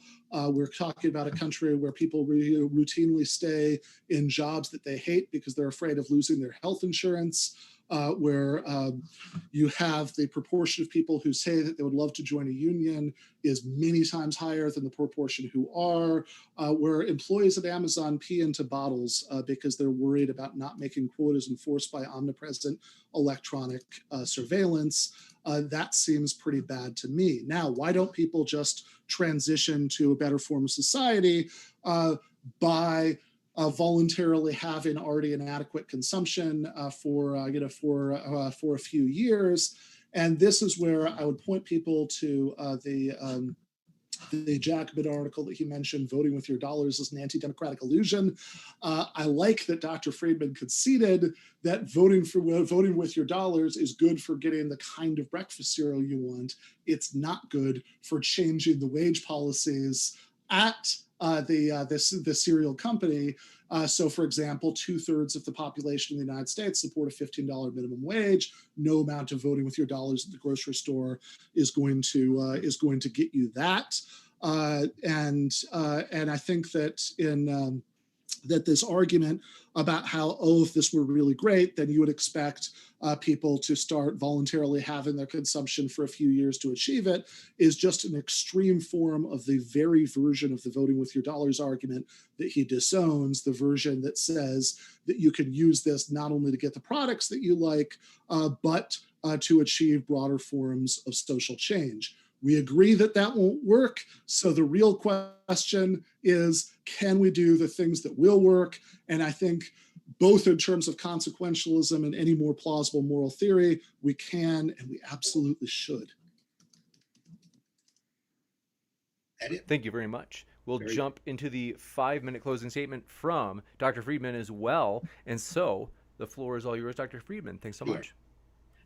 I don't want to discuss state socialism because if I understand Ben correctly, he agrees that the full-scale version of that was a disaster. He's arguing for partial versions. He thinks they work well. I think they don't. That could be an interesting argument, but it's less interesting than the argument I'd like to have, which is about the workers' co-ops part of his thesis.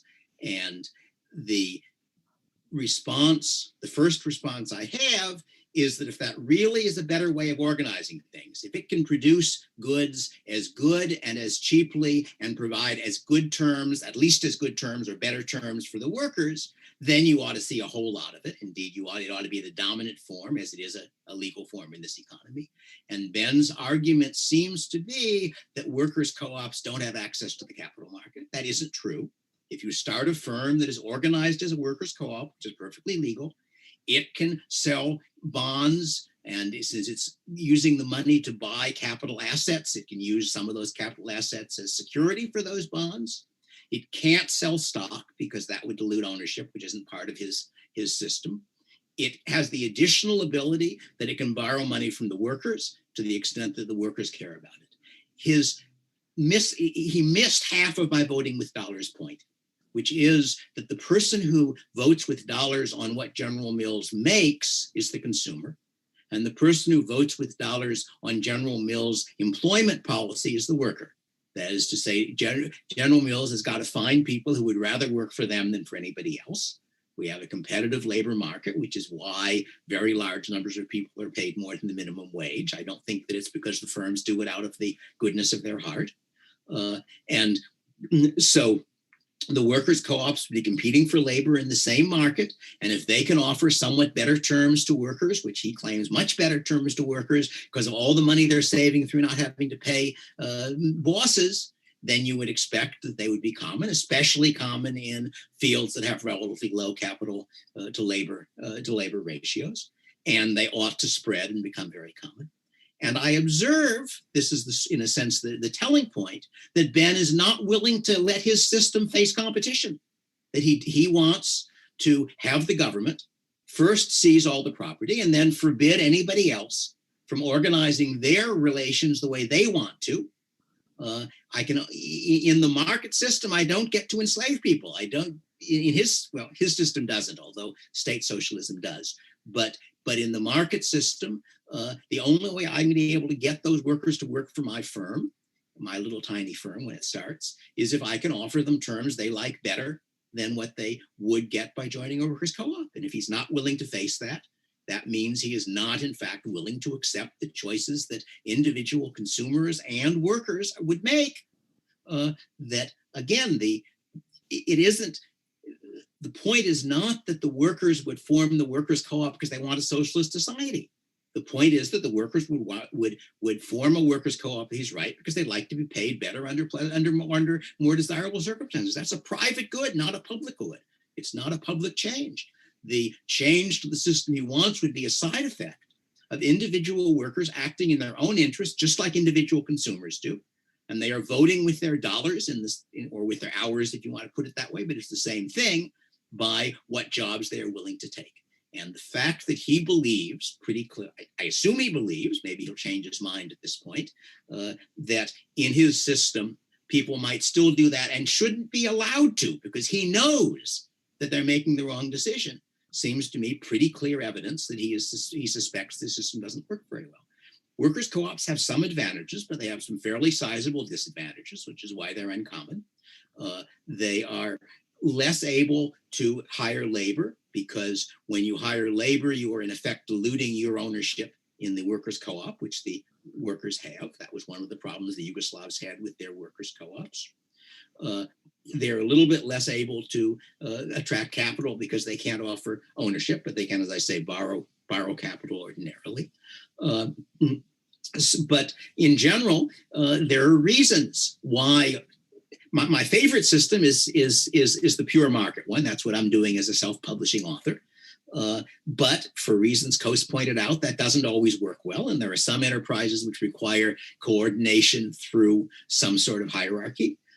And doing it as a hierarchy elected, if it really worked better, we'd see a whole lot more of it.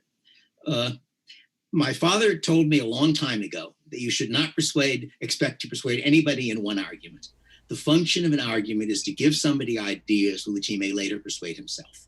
So I hope I will have a chance to talk to Ben in a year or so and see whether he has modified any of his views. Thank you. Thank you very much, gentlemen. And we will jump into the question and answer.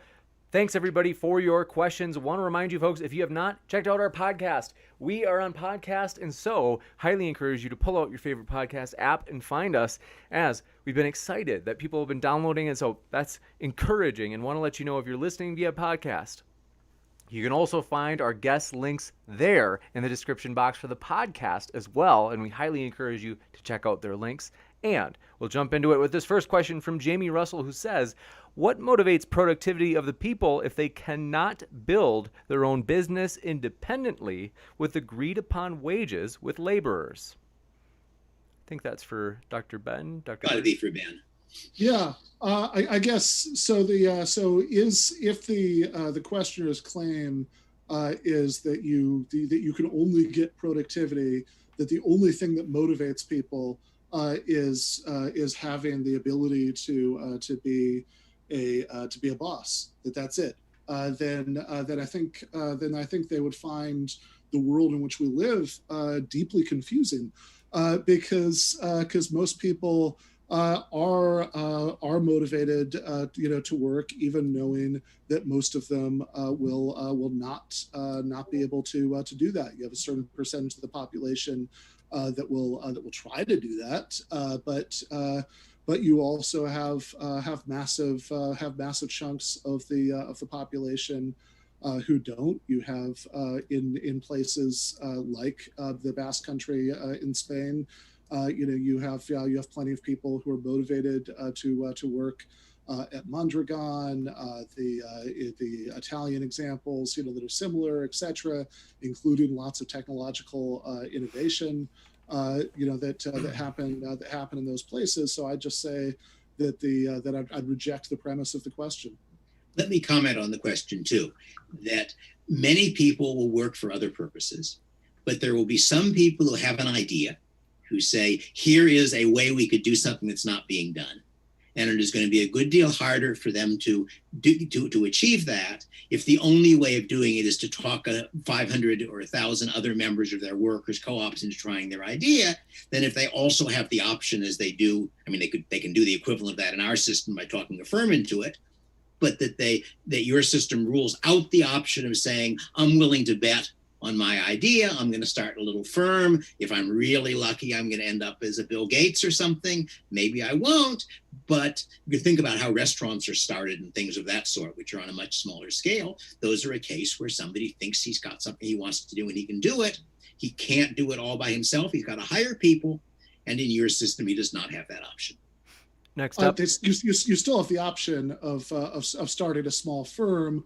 You just have to give the other people who work full time the vote. So if your dream is to have a particular kind of restaurant, you can do that. If your particular dream is to have that particular kind of restaurant and be a tyrant within its internal structure, then I have bad news for you. And if your dream is to have a particular kind of restaurant under your system, as soon as you've hired 2 people, those people can then change what kind of restaurant it is, because you don't own it, even though it was your idea that you created. Yeah, if you think that having two people convinced that you have a good idea is an impossible bar, then yes, I guess they would be out of luck in this case. No, they have to stay convinced. And you've got to make sure that everybody else you hire is convinced, because they can always take it away from you if they want in your system, as long as they can get a majority. I'll give you a pithy response if you want, Ben, and then we've got to go to the next question. Yes, it is a disadvantage of democracy over dictatorship that you have the danger of being overruled. Still unfathomably better for human welfare. It's not a dictatorship because the other people don't have to keep working for you. So it's a dictatorship that allows emigration is not dictatorship. In the system of government by which restaurants are currently run, forget about the employees, just think about the customers for a moment, is, if you wish, a competitive dictatorship. That is to say, I have no vote on what's on the menu and an absolute vote on which restaurant I go to and what I buy there. And that is a system which empirically works enormously better than having a population vote on what we should have for dinner. And of course, really super pithy. Now we've got to go to the next one. Go to the next question, right? If you think that go to the next question. We'll out of control that a boss has over your life, we'll give you is the remotely equivalent, then exit would be good enough. But just as most people would prefer having democracy within a country to having a system of dictatorships that they can freely move around between. Okay, we must go to the next question. I need pithy. I hate to jump in on you, but next one from Brathwaite says, people never get the definitions correct. In Marxism, the worker owns the right to the value of the goods they produce, not the financier. I guess I don't quite get what that's directed against. I don't think it's a question. Oh, good. Yeah, I wasn't exactly sure what the point was either. But Brenton Langle, we have confidence. Good to see you, Brenton, says China's famines were not due to socialism. They were due to the CCP believing USSR propaganda about Trofim Lysenko's ineffective farming practices. I don't think that's in fact the case. The big famine was the Great Leap Forward famine, and that was one. In the case of the Soviet Union, during the Ukraine famine, the Soviet Union was exporting wheat. It was, in fact, if you believe their statistics, exporting an amount of wheat that would have fed everybody who starved. I think it was also true of China as well, though I am not positive that what was happening in China was not Lysenkoism. They did lots of stupid things, like killing all the sparrows when they thought sparrows were a problem. But basically what happened was that it was a system that was producing much less food than the local officials said it was producing, because every local official had an incentive to lie and make it look as though he was doing well. Therefore, they had goods to export, and Mao wanted the foreign currency for things that they needed to buy. And in that system, the workers didn't have the option of refusing. It was a slave system. And eventually about 30 million people starved. So I don't think it had anything to do with Lysenko, although that certainly didn't help anything. And in general, Mao was not an admirer of Stalin. I should say one of the things that people tend to get wrong, which Coase's final book, which is a very interesting book, was on how China went capitalist. And one of the points he makes was that Mao did not believe in centralized authority. He believed in a decentralized version of socialism, although it was decentralized to the level of very large units still. And that what actually happened in China under Mao was that it was going back and forth between failed versions of decentralist, at which point they switched back to more centralist, and then failed versions of centralist. Very interesting book, incidentally. Thank you. I think I could do this in about 3 sentences. The Great Leap Forward happened because of a lack of democracy. There's no way they would have stuck with that policy if the peasants could vote Mao out of office, which goes to why democracy and not just freedom of exit is important. I like it so much I want it in the economy. Next up, thank you very much for your question. Anti-Kathira says, I think they're saying FB if they mean Facebook. FB product is users' attention sold to advertisers. Okay, yep, Facebook.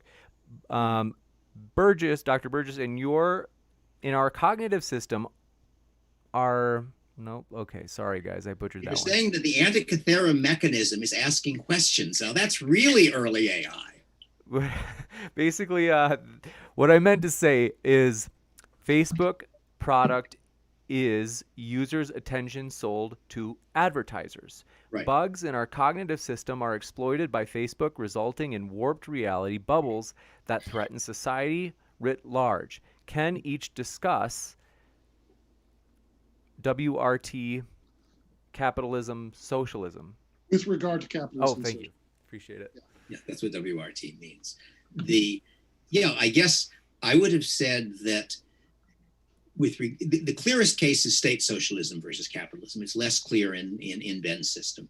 And that is that in the capitalist system, the decisions you make are mostly decisions where you get the consequences. If you choose to work for an employer who treats you very badly, you will have an unpleasant employment. If you choose to buy food that doesn't taste good, you will eat it. So as a general rule, in the capitalist system, you have an incentive, though not a perfect incentive, to try to get accurate information. Compare that to a political system where if I vote for the wrong person, the chance that will determine that will result in that person getting elected is something like 1 in a million or 1 in 2 million in a country the size of this. If somehow I make the right decision, that will produce a large benefit that is benefit shared with 330 million other Americans. So in general, in the political mechanism, individuals do not have an incentive to behave rationally when it costs anything. Whereas in the private one, they do have such an incentive, which does not mean they are perfectly rational. Now, workers' co-op is going to be in between, because in the workers' co-op, when I, as an individual, am trying to decide, should I vote for buying that new gizmo that they say will let our workers' co-op produce stuff better? I'm in a much smaller polity than the US, and if the workers' co-op is 8 people, that's probably going to work pretty well, because I'm going to say, yes, indeed, if I figure it out and a couple of my buddies figure it out, we'll get it or not get it.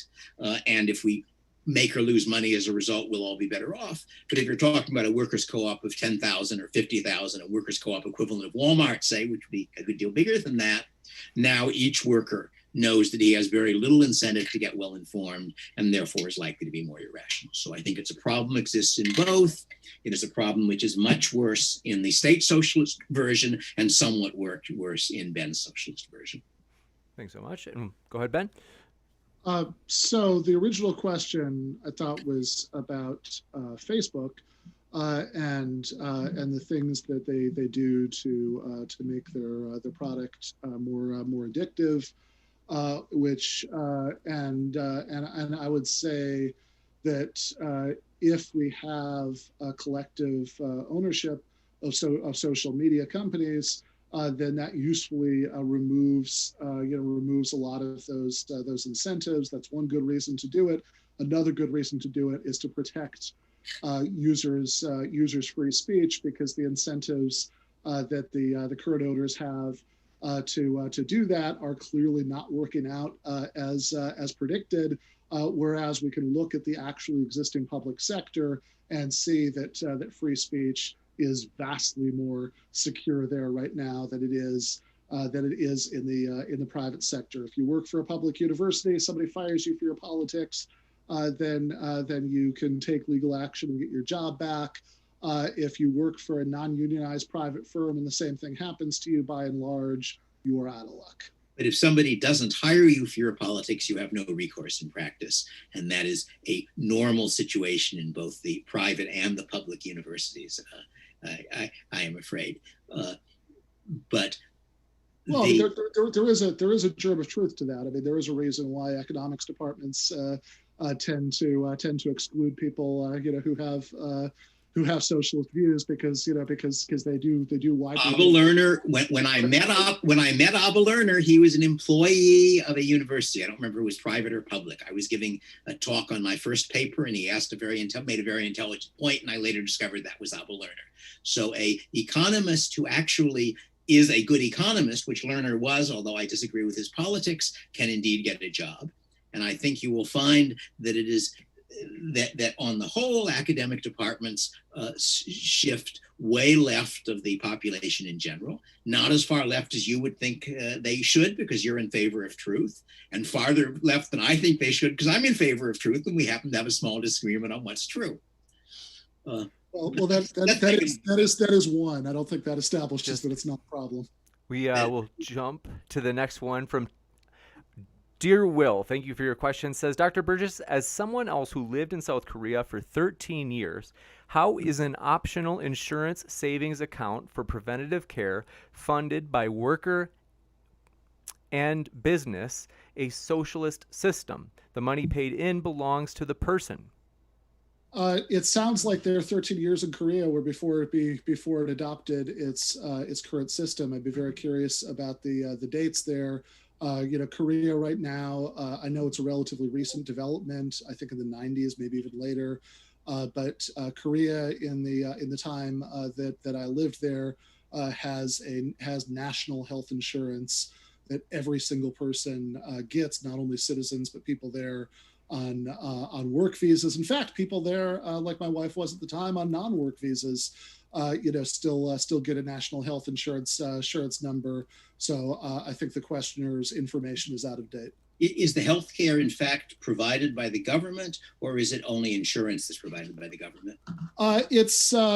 Insurance is provided by the government. There may be nationalized hospitals. There may be a mixture, but it's certainly not all nationalized hospitals. There are definitely private hospitals in Korea. Because I think it's the case in general, Izzy. I think England and Canada are exceptions. But I think that most of the systems that are thought of as having government health care, the health care is largely, though not entirely, private. But there is some version of health insurance which covers some but not all things, depending on the country. I mean, it varies. It varies wildly. You have certainly Scandinavian countries, for example, where you have there are some private hospitals, but the vast majority of hospitals are publicly owned, and even in some countries where you do have private hospitals, if the government is footing the bill, and those hospitals are nonprofits, it's a very different kind of situation than in the United States, where it's normal for a hospital to be owned by a bank. I think actually my guess is that a majority of hospitals here are also nonprofitable, certainly not all of them, but that would be an empirical question we would have to settle, which I don't know. Well, let's take another question. Jump in from Gartham. Thanks for your question. Says, as a machinist who has worked with robots, there's benefits to new automation. It makes processes efficient for a large population, reduces physical stress, and creates a higher skill of labor for better pay. No threat here. I think that's for you, Ben. Yeah. So, I mean, if the claim is just that automation has winners, then uncontroversial. That there are lots of people for whom it has benefits.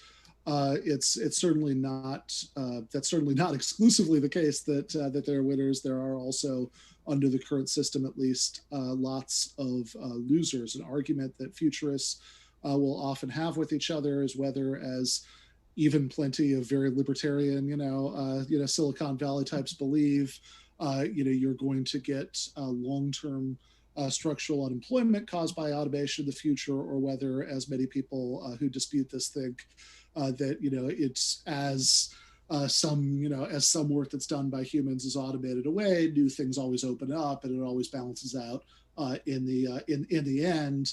And all I would say about it is, whoever you think is right in that empirical argument, right, whoever's predictions you think are right, it's still the case that you have a problem that when the machines are privately owned, you have this incentive to say, oh great, we can hire we can have fewer employees, we can get rid of a lot of them, or reduce our labor costs in other ways, like making people cut down part-time.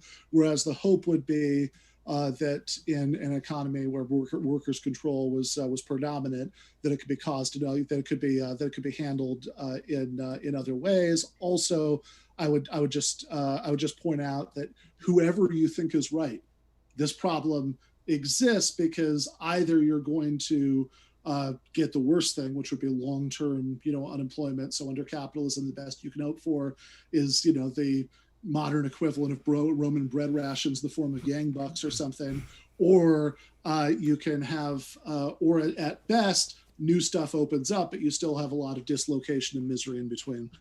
You bet. Thank you very much. And then next up, we're a Wait a little. minute. I wanted to comment on that question too, because the problem is that under Ben's system, there are still going to be losers, because there are going to be some workers' co-ops which are specialized in producing a particular kind of good.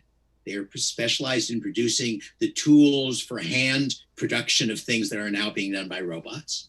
So that in his system, if I understand it, because it's not a straight state socialist system where everything is a pool that the government distributes. It's a system, if I understand it correctly, in which each workers' co-op is supported by what it sells its goods for to consumers. I think that's what he's describing. And if it turns out that some workers' co-ops now adopt the new technology, and the result of that new technology is that other workers' co-ops find there are no customers for what they were producing, then you are again going to have losers as well as winners. That's a case in either case.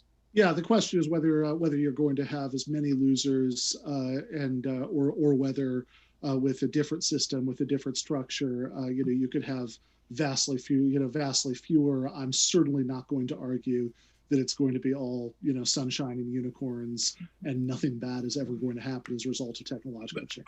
I would argue that you're going to have many more losers because I think your system is much less flexible, but that would be a long argument. That is to say that the workers' co-op is going to be less willing to release workers who would then go to others' workers' co-ops, in part because when workers' co-ops leave, they lose their share ownership of the capital assets of that co-op. But that would be another long argument. We will jump to this next one from Brenton Langle. Thanks for your question, Brenton. It says, in libertarian socialism, there are no legal codes preventing capitalist models, but you likely won't find anyone willing to work for exploitative wages. Read David Graeber's parable of the divided aisle. I don't know what exploitative wages mean, but I have no objection to a system in which people choose to organize themselves in workers' co-ops. I do object to their saying everything anybody's done before now belongs to us and gets confiscated. But as far as I can tell, part of the attraction of a market is that it is open to everything from the pure market form of individuals contracting with each other, all the way up to the hierarchical structure of something like Walmart, and all the way up or down or sideways or something to a workers' co-op. Those are all consistent, but they're consistent under rules in which if you want to get money from people, you've got to offer them something they're willing to pay you for. And if you want to get workers to work for you, you've got to offer them better terms than anybody else does. Gotcha. And thanks for your question. This one coming in from Huckleberry. I would just momentarily here say once again, I think the question about competition and having reintroducing wage labor, I think, is structurally similar to the questions about minimum wage laws, sexual harassment laws, and the numerous other ways that civilized societies prohibit certain employment contracts. Now, whether it would be necessary to so prohibit it or not is an empirical question, but whether there's anything wrong in principle with prohibiting certain kinds of abusive labor contracts, I see no reason whatsoever to put this in a different category than those other cases. Another question? Thank you very much. Gartham asks, they say, in my work, we can invest in company stock with a discount over time, giving ownership and an incentive to dedicated employees over time. Is this better than a co-op? I mean, I can give my response. I wasn't sure who. I would say no, and my reason for thinking no is that if you have partial employee ownership, then that's certainly not going to have all of the benefits of worker ownership, especially if different employees are owed different chunks of it, and even if you have a case where an entire company is owned by like an ESOP, an employee stock ownership plan, then this is an improvement in some ways on standard firms. But if it's not organized as a worker co-op, then your day-to-day experience at work is going to be the same. So I would say no. The company is entirely owned by the employees. then all of your arguments about why it can't become a workers' co-op go away. They already own all of those capital assets. So if you believe, you hope that you can persuade the population of the US to make this massive political change, but you don't believe that you can persuade a majority of the employees of a company where it's all stock ownership to simply reorganize their company in what you believe is a much superior fashion. That seems a little bit striking. Yeah, I mean, it would be strange if I believed that or if I said it. I don't think I expressed any prediction, any view one way or the other about that. I just said that if they don't make that change, then there are disadvantages. But if you're right, then they would make the change. You're saying that anyway. Well, I mean, just because Dr. Friedman yielded on the last one, I want to give Dr. Friedman the last word on. But let's see, Huckleberry Sin said, Dr. Burgis, can you explain how a social program that works with 50 million people can work with 350 million people, or even a billion people? Yeah, so this is the scaling up objection. And I think it is interesting to note that if Dr. Friedman is right, and in one of the very first things that he said about how top-down forms of planning are most effective at very small scales and become less and less effective as you scale up, then that should mean that the more people that you're talking about within a firm, the more advantageous it should be to organize it as a cooperative rather than to have to organize as a market. The alternative I'm offering is not your co-op, because your co-op also has scaling problems. The alternative I'm offering is that everybody is contracting with everybody else, buying and selling, what was called the inside contracting policy in the 19th century. It has serious limitations, which is why many things are not done that way. But the basic argument on scaling is that centralized control, whether centralized control through democracy or through a boss or either in between, scales badly. Markets scale well. There are, however, some enterprises for which the transaction costs of working through a market are high. And for those enterprises, you build up the hierarchical system until you reach the point where it is now where the inefficiency of additional hierarchy balances the inefficiency of the costs of doing it on the market. That's Coase's theory of the firm. You should read it. It's a good article. If you think that internal markets within firms are a good idea, I would recommend looking into the history of Sears. Gotcha. And I also recommend, folks, I'm not talking about internal markets. I'm talking about the situation where the firm can either make its own tires for its cars or buy tires.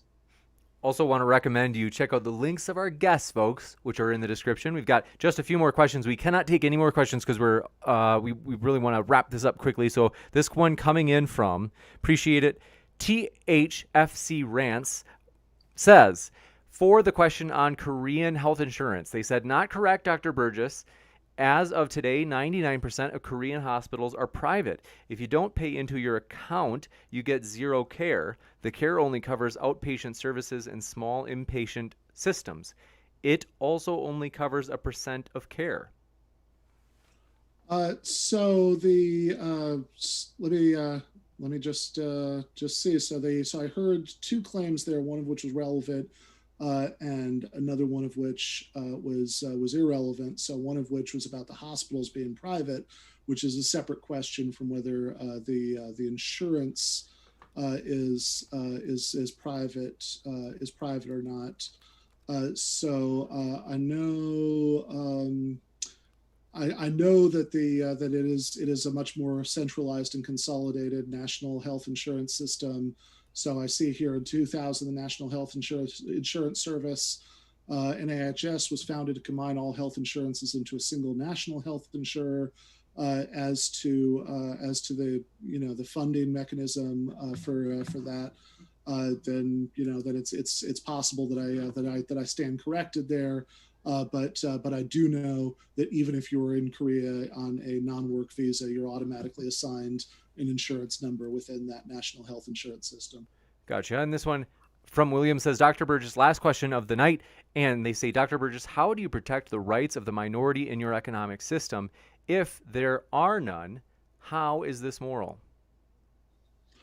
Well, I'm not sure which minorities we're concerned with here. So if the majorities that we're concerned with are racial minorities or religious or ethnic minorities, then I would argue that the track record of capitalism in correcting historical inequities, facing those groups is very, very bad.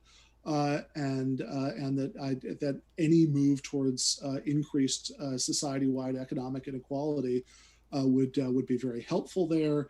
If the concern is like ideological minorities, somebody being snuffed out, I think that given that anybody can found a worker-controlled firm that they want to, as they convince other people to go in on them with it. I'm not sure where that concern arises within the sort of feasible socialism being described. If the minorities that we're concerned about is the minority of the population that currently employs most of the rest of the population, then yes, it's a well-founded concern, but that's not a minority that I stay up at night worrying about. Gotcha. And want to say, folks, our guests are linked in the description.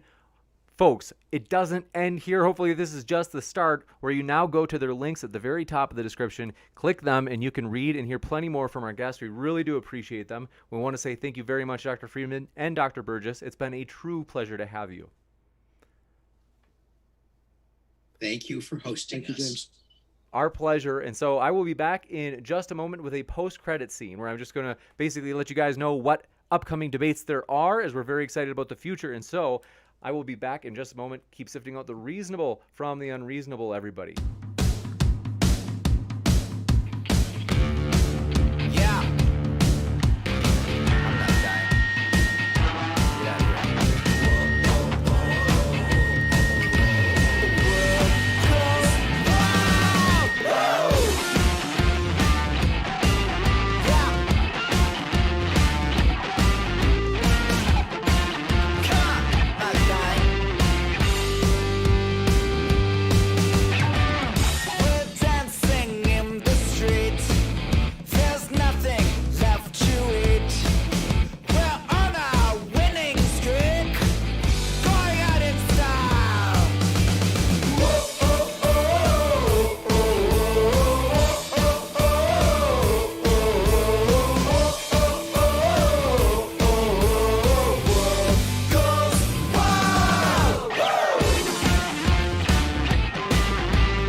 Thanks so much, everybody. Huge thank you to our guests as it's such an understatement to say we appreciate our guests. We really do. We love their. I mean, I can also tell you they're both personable, friendly guys, and so I would encourage you folks to click on the links of our guests in the description below from both Dr. Burgis and Dr. Friedman.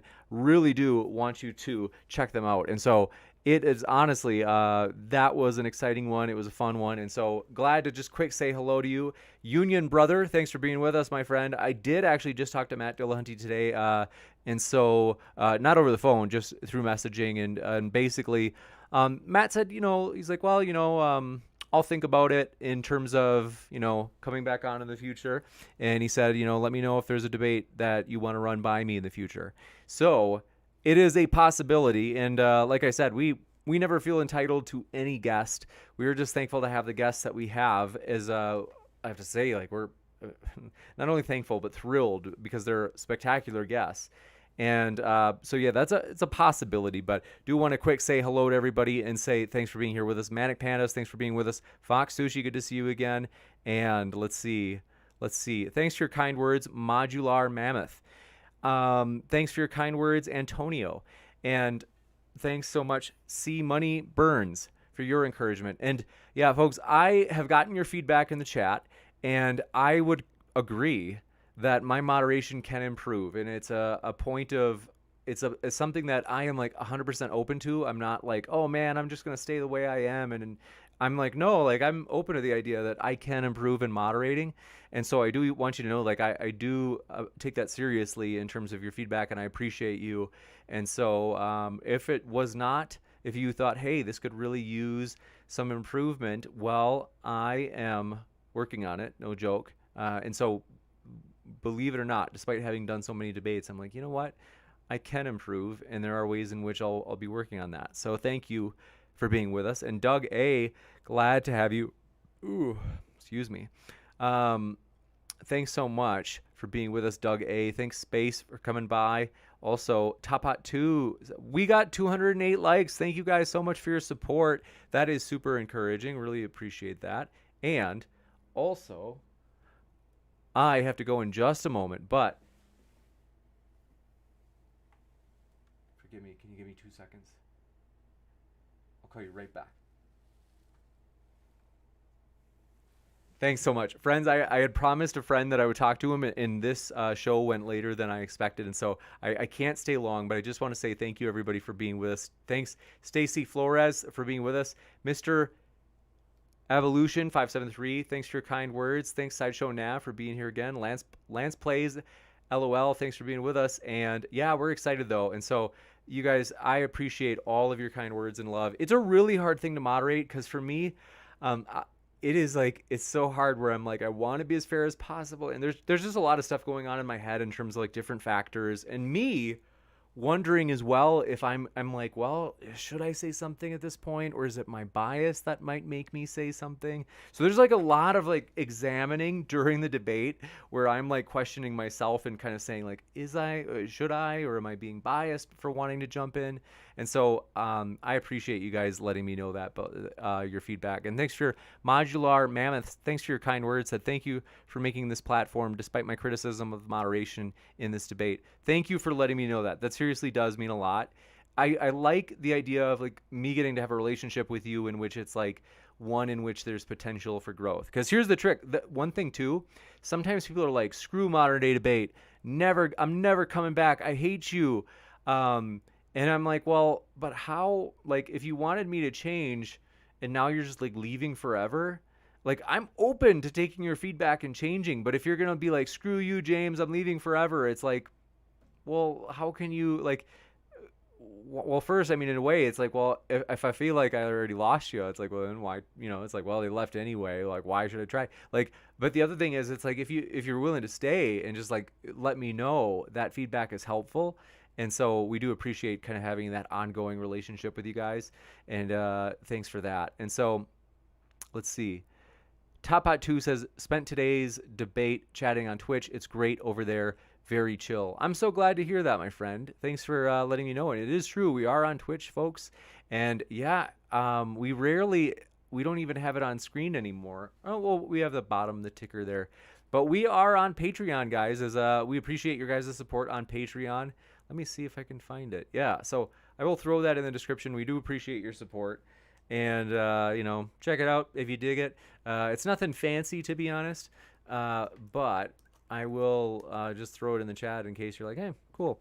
But we don't really have anything like super cool or fancy in terms of Patreon, to be honest. It's more of like if you just love the vision of our goal, our vision is to provide a level playing field where everybody can make their case and that it would be as fair as possible. And so we are working on perfecting it, that's for sure. We still have, a ways to go. But thank you so much for your super chat. Oh, gosh, there it is. Oh, yeah, I read that. Thank you, Topbot. Appreciate that, buddy. Mark, thanks so much, Modular Mammoth, for your kind words, though. Said, appreciate the effort. We'll be back. That means a lot. I really do appreciate that. And then Mark Reed says, don't giggle at Darth Dawkins. That's true.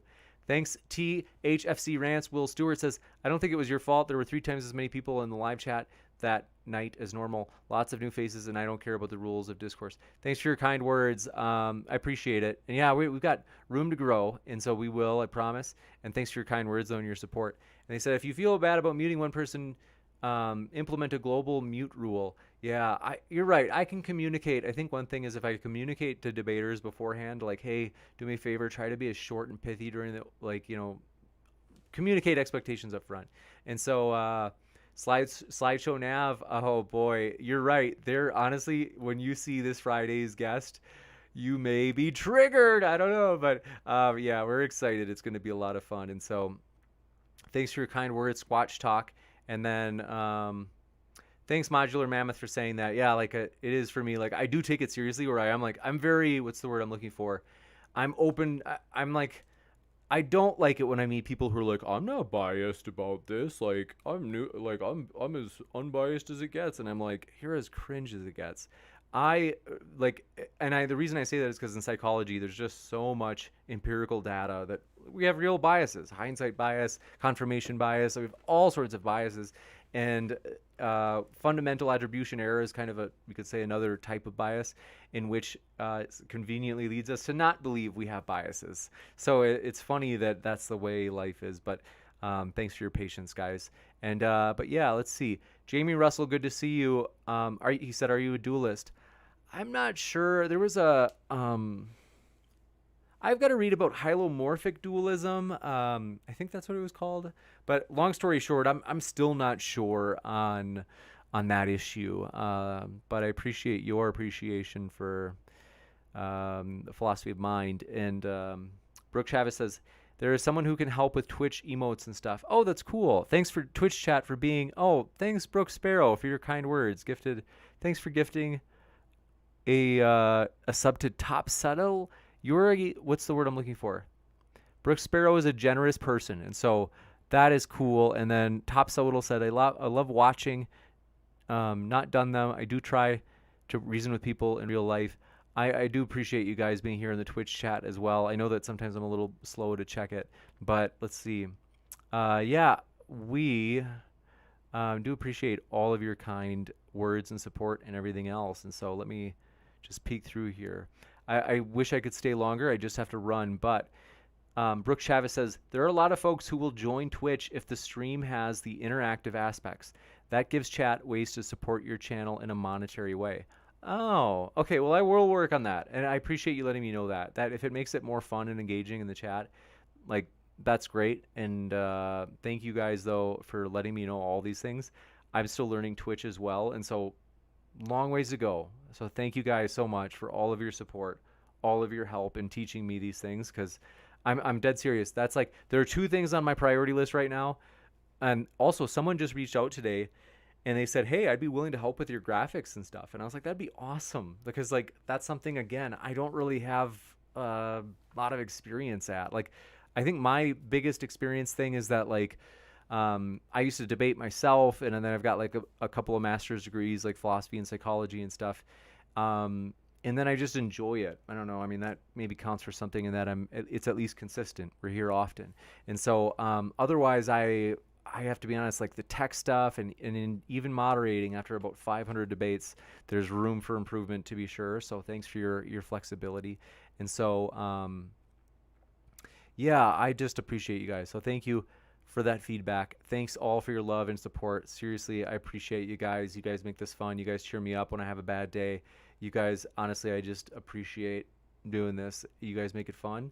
The more the merrier. Thanks for all of your support, you guys. But yeah, I'm pumped. And so thanks for your kind words, you guys. Seriously, it means a lot.